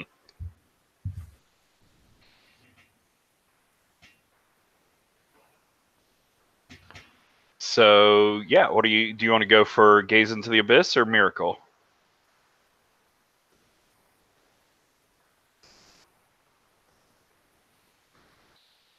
I don't think the work of miracle reactions really makes sense here. So I guess I'll go for Gaze into the Abyss. Cool. Which makes me wish I took the move about asking the Abyss who I should be, but I didn't, so another time. So what is your question? Or what are you looking for? I'm looking for who here is fake, or how would we even tell who's a fake god? But I rolled a 14 because I am dark as heck, despite being the sun. Wow. All right. Why don't we go ahead and take our second break here? If Dave or Ryan, if either of you have songs you want to throw up. Is everyone comfortable with nudity? If not, I can pick a different track. I can deal. Okay. This is an awesome music video that I think there is so many emotions that are relevant to what characters are going through right now. Cool. Ryan, do you want to put anything up? I can also put one in? Yeah. Oh my goodness. We'll have a little bit longer break to make sure that everybody gets a song in. Hmm.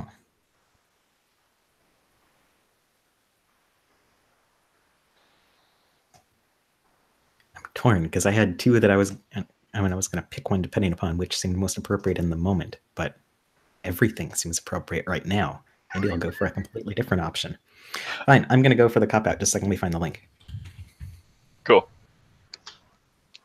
And I'll get you the result of your Gaze into the Abyss when we come back. And also when we come back, Hödr, I'd like to see a Divine the Past with you.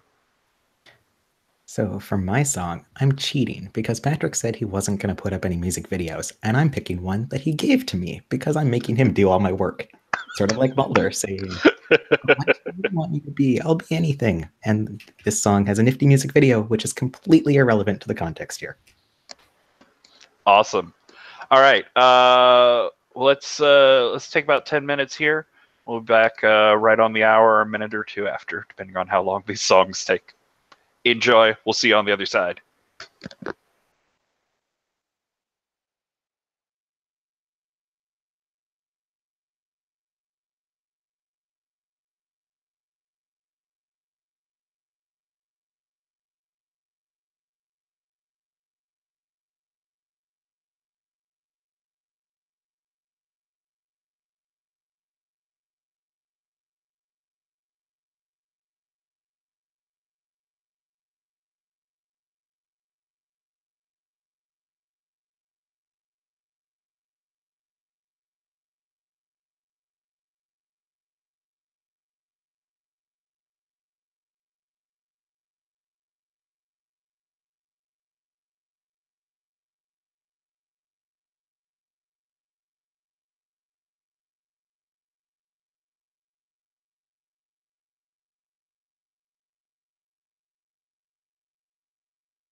Baba Yaga is far too beautiful and wonderful to have ever done something as heinous as that. There must have been a good reason.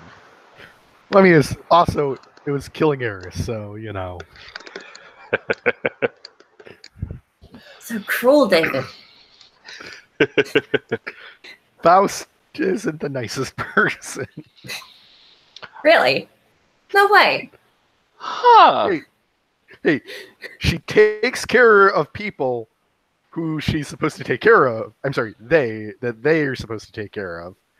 But yeah, just about everyone else they treat like shit. This lost composure condition on my character sheet seems to be saying something else there. So, Baldr. I'm just trying to convince you that you need help. Very specifically, their help. I'm good at helping people. It's what hobgoblins do. You're just a generous soul. So, Baldr, this light, it's shining from inside of you. It overwhelms you. It overtakes you. It shines and washes out this whole scene. You can't see the tower. You can't see your sister, brother thing. It's all very confusing. And you feel yourself shining like the sun in the sky, just sending light everywhere. But you feel it reflecting. You feel it bouncing off of something, the moon. You focus in and you see the moon hanging in the sky, bouncing your light back down to the darkened world. Except it's not the moon, it's an eye. It's an eyeball. It's Soma floating in the sky, her eye gazing down at the world. And you let yourself like travel along this path of light, bouncing off of this moon and down to the world. And as you travel down, you're coming down, you recognize the city. This is Cirrus. You're coming down onto a rooftop garden where laying out in the middle of this garden is a figure. You see first the glowing of these dots of light, these glowing flowers in like this perfect pentacle and star sort of formation around the figure. You zoom in further and you see Faust laying on the roof in the middle of this garden, an empty bottle sort of slipping out of his hand or their hand as their eyes flutter back into their head, and you feel this is your answer. Faust has it. Faust can help you. And I think we see Baldr come back to himself and the light kind of tree back in, and he just goes, fuck. Perfect. Don't like the sound of that. So, Hödr, I'm interested in a flashback scene with you. Who do you think it's with? I think it's with Eris. Interesting. As I not so subtly hinted in the chat, asking who did so to her. Good, yes. I was very perceptive and picked up with that's where you were going. So yeah, what do you think about this scene? What does it look like in general? Where is it? I think it's after her first performance. Ooh, so we got a tight window there. Because sometime tonight she's gonna die. Oh yeah. Do you think this is her like just coming off of stage? Yeah. Hödr's like waiting in the backstage for it. Nice. So she's coming off of the stage, like coming into this backstage area out of the lights that are flashing. Like the crowd is still just, you hear this cry and moan and wail sort of thing as they're just rocking back and forth. And she comes off ecstatic and smiling and sweating and just like collapses into your arms. And you sort of remember that rush and exhaustion of performing for an audience for the first time. How do you think you're approaching this scene? Oh yeah, we do the stats thing, don't we? Yo. What's Dark meant to be about again? Dark is the abyss, the void. It's expanding your senses out. It's godly stuff. It's understanding the divine nature, stuff like that. All right, so this is definitely volatile. Oh. All right. What does it look like as she falls into your arms? Like, why is this volatile? Mm-hmm. I think we see not only is Eris like on the verge of collapse, but Hödr is also like, if you look behind the shades, these like bloodshot eyes and like trembling hands. Oh, interesting. Go ahead and roll it. We'll get an idea for how that's going to lay out, and then we can get into the scene. It is an 11.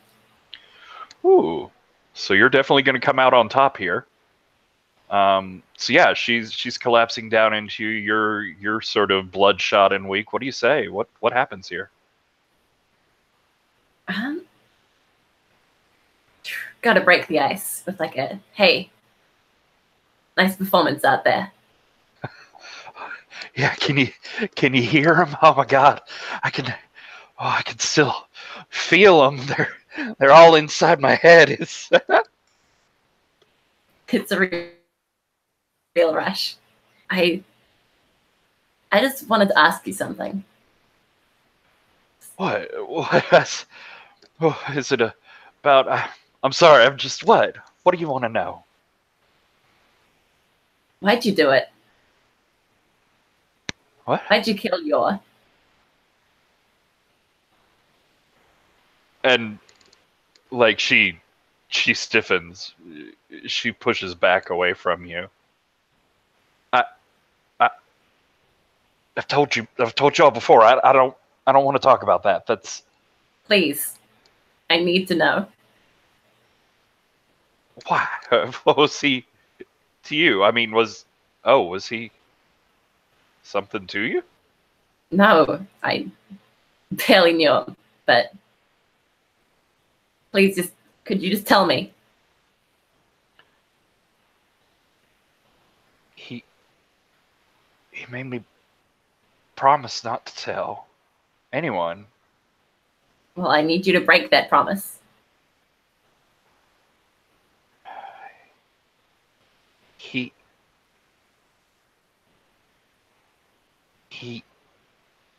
said that he couldn't hold it back anymore. Oh. He was sweating. It was like he was drunk or sick or in a fever or something.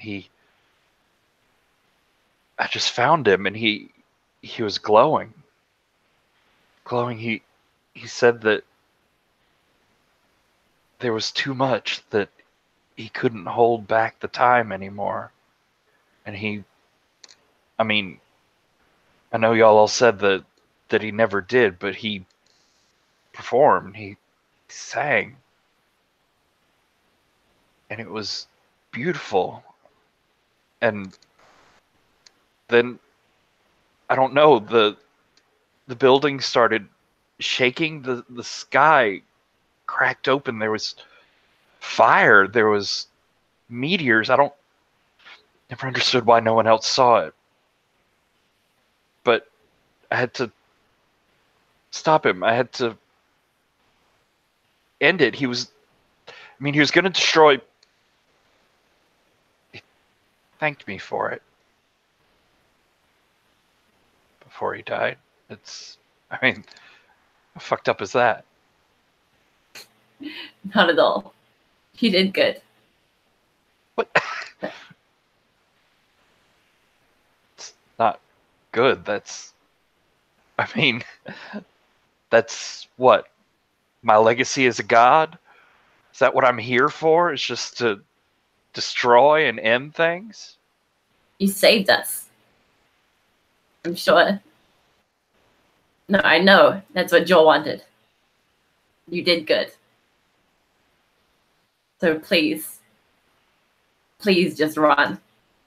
Just get out. It is not safe for you here. I mean, isn't this our pantheon? Isn't this our place of power? It's hers. It's her pantheon. And you are not safe. I think she stops laughing and she stares in your eyes. I don't say maybe you take the shades off and you're just staring at her eye to eye. And this look of fear comes over her face. She says, "Yeah, maybe I can go somewhere else for a while. I mean, had my opening show. It's time for a world tour, don't you think?" Yeah. Sounds good. Please, just go. And she sort of stumbles back from you and goes rushing to her, there's a dressing room, green room prep area. She opens the door and goes in, and you just see, the back of Baba Yaga's head as he's turned away from the door and staring into the mirror as she goes into the room and the door closes behind her. Oh, fuck.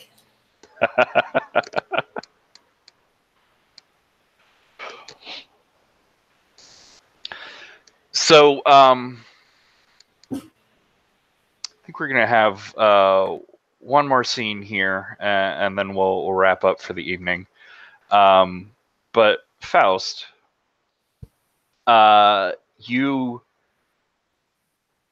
get this wash of feeling, this sensation, this odd, doubling of your vision, and you feel a draw to your hand tower, your invitation.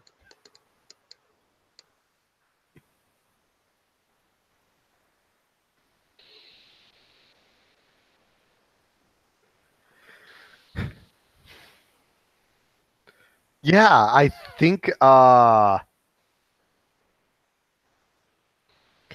guessing this is it's like a familiar presence that I'm feeling. Mm-hmm. I think I just gaze up at this sky and just start laughing. All right. Do you head back to your tower? Yeah.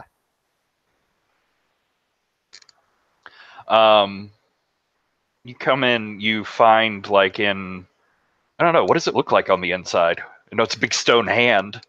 Yeah, it's it actually looks very much the same as it looked when it was still a studio, except bigger. There's several floors of it. Kind of that super nice industrial. Way more lofts. Probably a nice elevator that goes up the hand to get to actually get up to the fingers. Actually, I think every level is a little bit themed. So, you have your kind of basic utilitarian ones, but there's one that's just like a garden, and one that is all Victorian and shit. And which one? What level do you think Faust thinks of as the most like them? Definitely the penthouse. Nice. Everything nice. Everything has its place. Impeccable art. Everything's comfortable. Oftentimes the smell of food cooking. Faust is a fantastic cook. So yeah, I think you the elevator doors open to the penthouse. You swear you felt drawn to. You step in and there's a boy. I mean, your age-ish, but standing there, he's staring at one of your paintings, and just like his fingers are brushing lightly along it.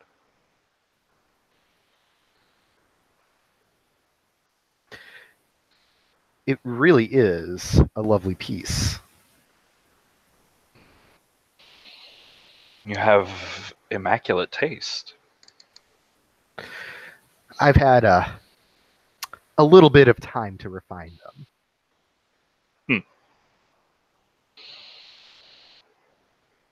I'm sorry. Hi, I'm Nick. Faust, but I'm sure you knew that. Hi. I'm familiar with you. So, it's not every day that someone breaks into my home. And I think as you've like saying that, you reach out, you shake hands with him, and when your skin touches his, there's this light that comes up from his palm, and it's like his skin is glowing from the inside, and you can see his veins, but instead of like solid colors of veins, you see that flowing through them are letters, are words, just glowing inside of him like sigils.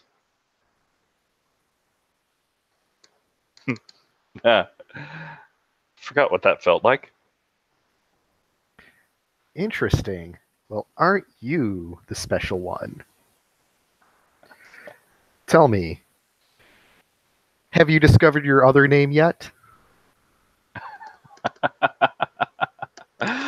No, I've only ever had the one name. I'm barely even special myself. It's more a reflection. I mean, I would think you would recognize your own handiwork somewhere in there. I cock an eyebrow. Oh, now that is delicious. Not entirely what I was expecting. But definitely useful. Well, I am glad to make the formal meeting, Nick. As per, how about a deal of good behavior? And I'm going to stare into his eyes and go into the bargain. What's our smoke? I think it's when I'm like staring into the into someone's eyes, it's kind of smoke kind of hazes over our eyes without there ever actually being any. And when when the smoke clears, we're at the dining room table. Faust has no idea why this is always done at the dining room table. It's such a mundane place. But hey, it's how it works. Nice. So why don't you read off that move? When with eye contact and smoke, you can bring someone into a strange trance with you. While there, the two of you can trade strings and objects and make promises. The MC will ask you some questions about what the trance is like. The bargain can include strings you've each garnered on others, as well as new strings on yourselves. When you're both satisfied, the exchange occurs and the trance ends. Until he again looks very unsurprised, but looks around. Table. Why are we here? I know it's a dreadful place, but I always thought that given our relationship, some formality would be best to make sure that we have a smooth relationship. All right. How can I convince you this time? I thought this was the tower. That doesn't make sense. Convince me of what? I'm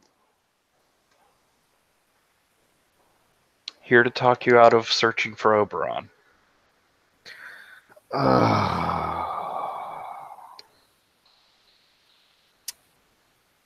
How unfortunate.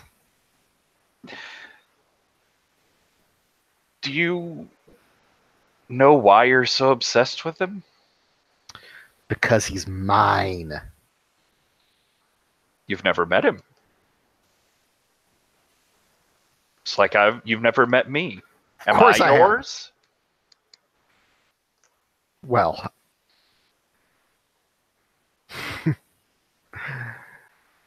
obviously you were at some point, but aren't very important, are you now? Unless you can convince me otherwise. Just a cast-off side character. I'm just here to collect the trash that you leave littered along the centuries. It's a dirty job, but someone has to do it. All right, fine. You want convincing? Answer a few questions for me. What's your favorite movie?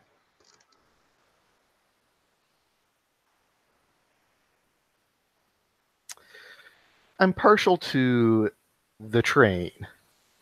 Always go for the classics. Good. Solid choice. If you could tell me, what's your favorite scene from that movie? Oh, And it was a short. It's just was a As train you're, passing by. as you're reaching into your memory, like, oh, obviously. It's sort of like you're picking up a book with a cover on it that looks very like, oh, this is that memory. You open it up and there's just blank pages inside. It's just a hollow shell.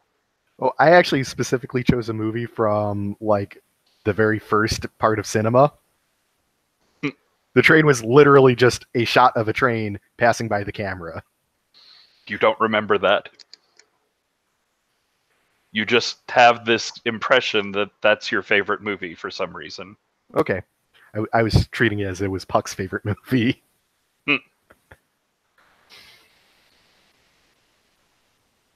What's your favorite book?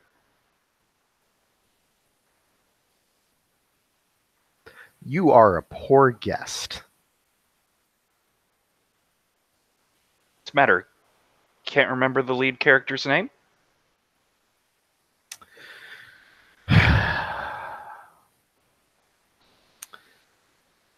So I brought you in here to make a deal. So here it is. You promise to leave and never show your face in front of me again. And I promise that I won't tear your spine out.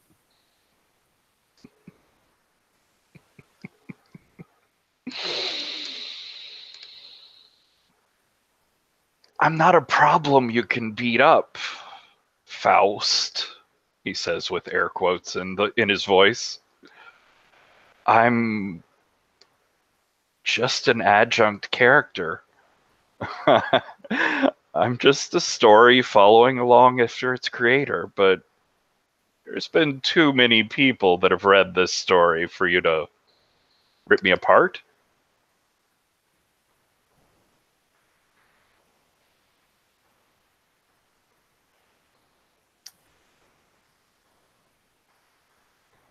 Do you take my deal or not?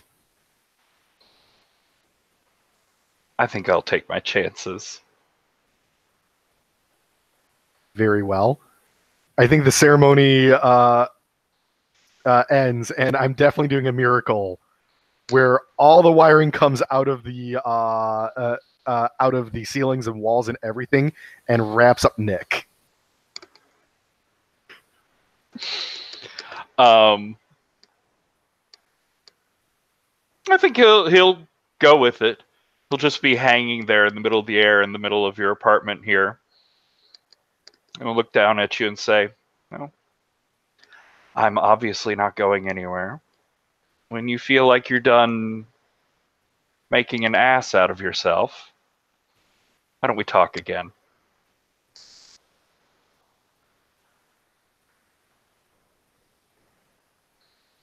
Is that the end of the scene?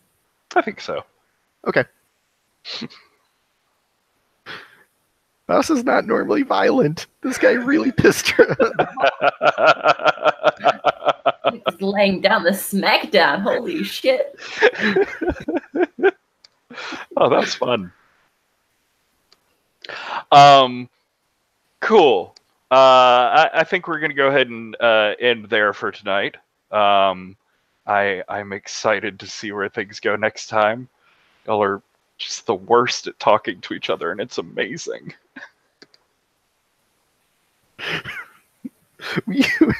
We are really just dysfunctional. We are super wildly. So I think over the course of the week, like when we get closer to the final session, I'm gonna hit y'all up for some like wishes / flags for what you want to see in the final session.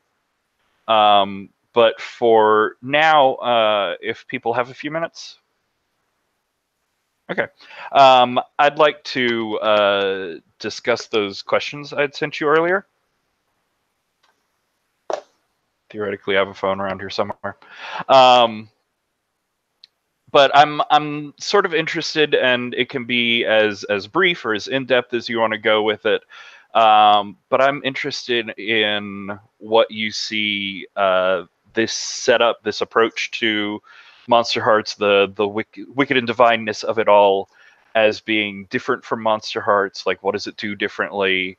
Are there things that, like, you think Monsterhearts usually does that you're missing, or what? I'm just curious to see how you view this as its own thing. Does any of that make sense? Yeah. I've given this some thought, so unless someone else has something, start with you. So I think the big strength here is adding those additional layers of having the look for, having that very specific look in mind and having the god in mind really adds a lot more flavor and personality to the characters, which is great for shorter runs because Monsterhearts can have that problem where people don't really know what to do. And it can take a little bit of time to grow into the characters. This kind of like gives that backbone of playing into even more stereotypes. Interesting.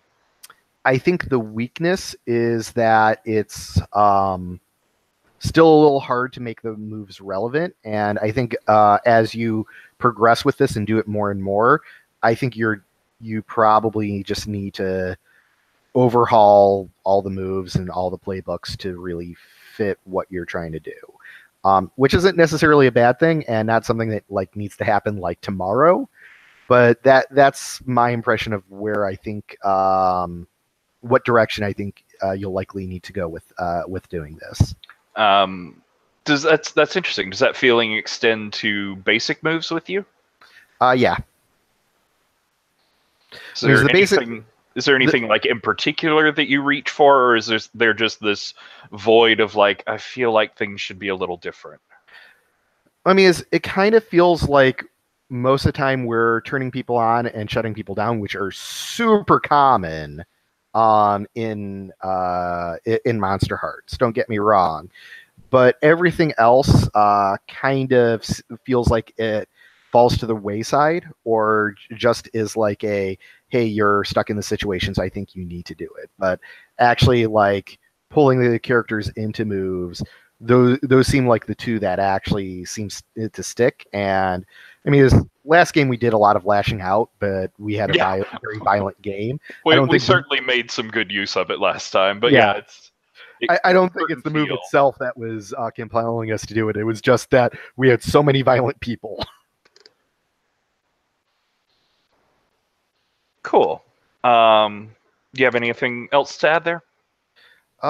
Those were my two big thoughts, and I don't think they're like really bad or criticisms. I think it's just like, yep, just me and my brain. I think that's the direction you'll eventually wind up in. So me saying that might get you thinking about it sooner. No, I agree, and it's what I'm looking for here is definitely like trying to crystallize some of those feelings and impressions that I've had. So thank you, Ryan. So what I think this game is doing differently than Monsterhearts is that Monsterhearts has that very isolated feel where, yeah, you're the, the vampire or the Selkie or something, and you're the only one. And this doesn't I have don't- that, and I like that about it. What? I don't want to interrupt, but your volume is really low right now. I can hear you, but yeah. Yeah, I could hear you. quiet. It was just very difficult to hear you. I figured you'd rather me like interrupt and let you know now before you're like, oh, I just said everything and I'm not sure what got heard. Well, now you're muted. Okay, I was going weird. My volume is exactly the same as when I started as far as my mic level. So I don't know what happened. Yeah, you just lean in, speak up a little bit. Okay, so as I was saying, Monsterhearts has that very isolated feel where you're the vampire or you're the Selkie or whatever, and you're the only one, and no one else understands your pain and everything. And this doesn't have that, and I like it about that because it's not, I need to fight you all to tell my story. It's, we're all in the Pantheon, and we're all kind of in it together and yet isolated because we're not good at feelings and that kind of stuff. It's fun. I like that it feels like a very different game, as I was saying in the last series. This doesn't feel at all like Monsterhearts to me, and I kind of love that because a lot of Monsterhearts just flat doesn't work for me, and I want it to, and it doesn't, and I'm always kind of annoyed by it, and I love this, so I'm super into it. Cool.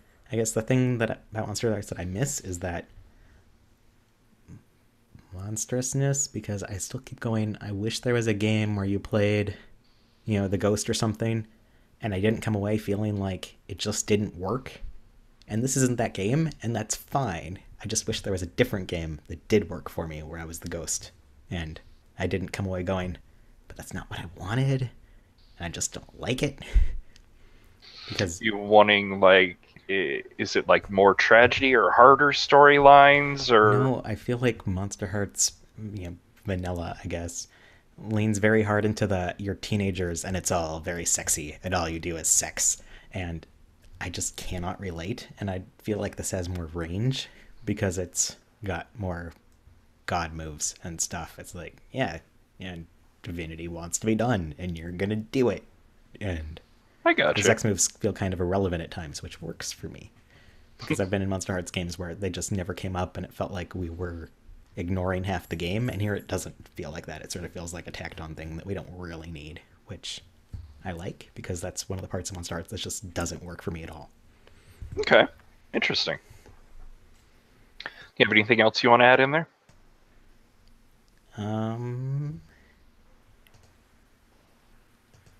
Not especially at the moment, I think.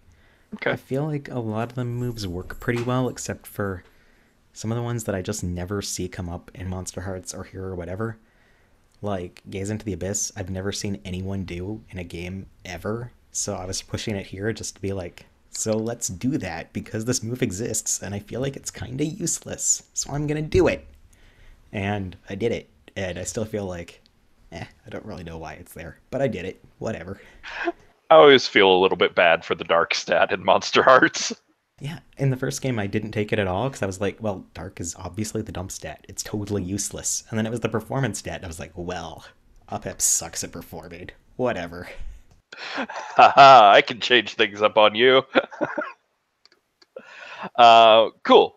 Alex? This will be quick because I've never played Monsterhearts that isn't this game. Cool. Yeah. Fair. Yeah, it's a good game. Really like it. Maybe there's parts of Monsterhearts that could also be in this game, but I certainly don't know about them. Cool. Thank you. That was all very helpful.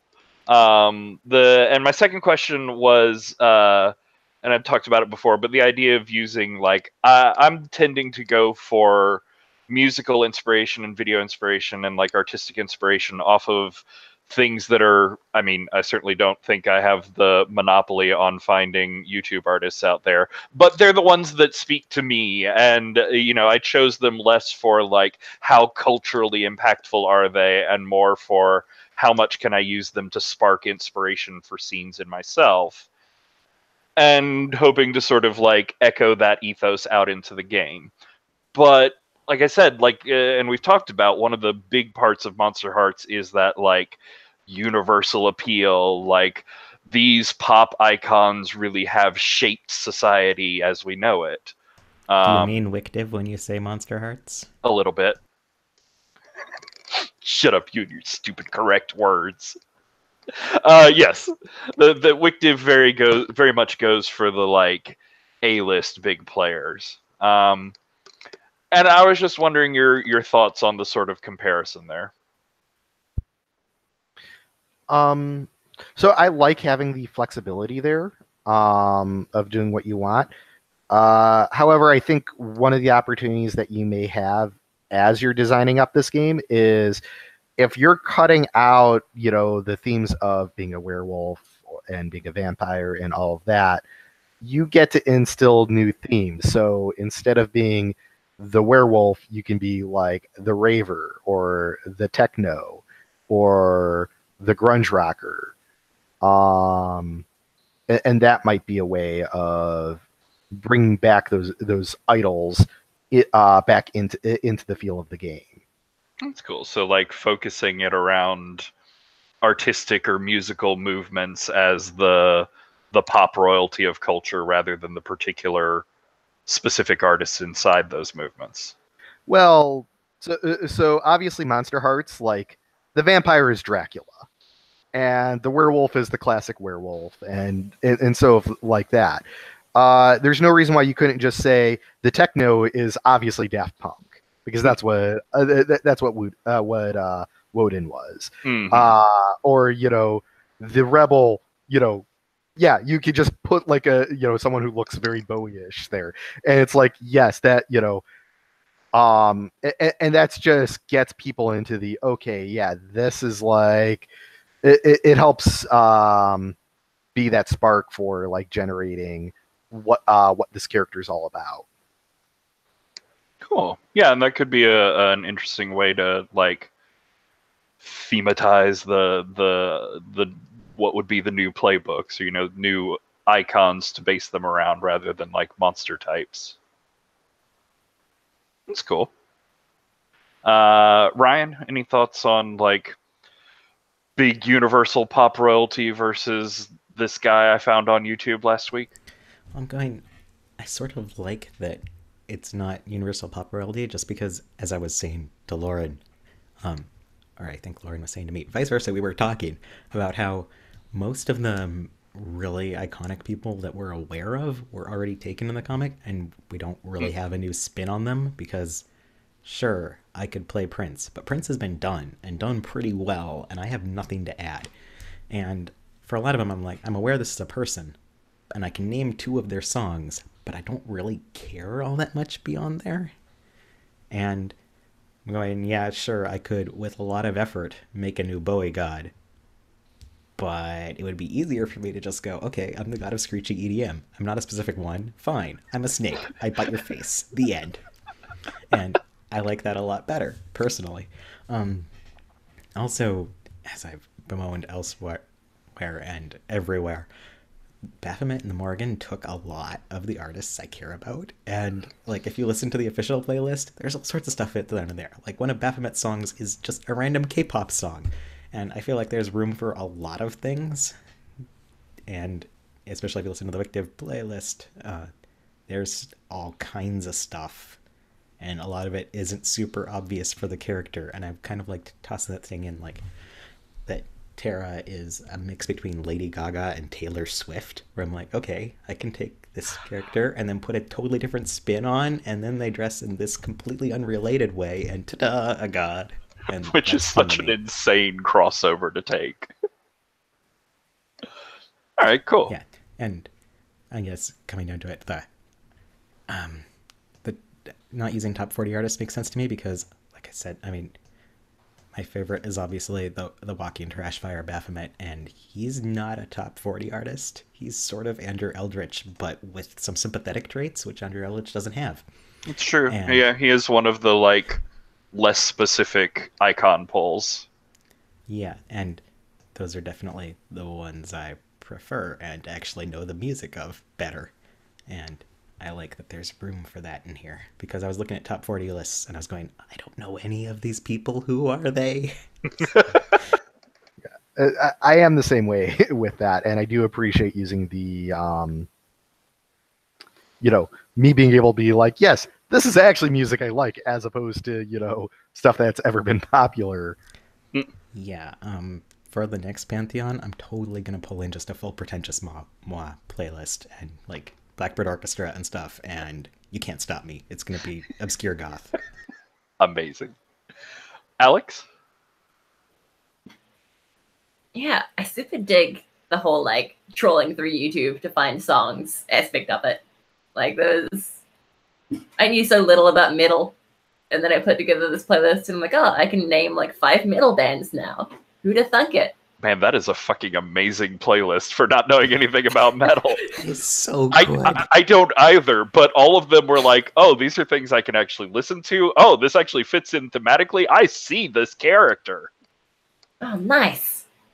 But yeah, it's like a lot of fun trying to find songs like fit thematically or like have cool music videos. Just like it's a whole bunch of like the solo fun of this game for me. It's like building up that character backstory just by trolling through YouTube videos and related artists. It's so long on lyric sites trying to find like songs that would fit in the metal category. It's a lot of fun. Cool. I don't know. It just struck me. I don't often look into the like solo games, one-player games, but I'm wondering if there is some element of that could be like gamified or brought closer into indications of like, this is what I want you to do. I don't care if you spend the week reading mythology, but I do care if you spend the week trawling through YouTube. Yeah. It's a good idea. I definitely say that in most games, my prep is looking at them and narrowing it down to like 3 playbooks that I want. In this one, my prep was, so I like this sound. Can I come up with at least 3 songs that reflect that sound? And then I'll spin a god off of them. And if I can't, then okay, that might be an NPC. I will put it aside and pick a different one. That's great. That is exactly how I would hope people to approach characters for this game.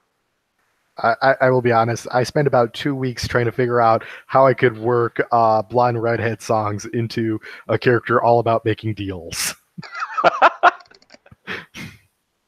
Well, cool. That is all very helpful. I think I'm going to go ahead and stop the recording here unless anybody has any final thoughts they want to throw in on the subject. This game is awesome, and I like it, and I want to play it more. I totally want to see Daft Punk be on the picture of a playbook, even if it has nothing to do with Daft Punk. I just think that would make an awesome image. I've been deliberately trying not to pick Daft Punk's sound because I'm like, Woden does that already so well, and I just can't do the auto-tuned voice. All right, I'm going to go ahead and hit stop.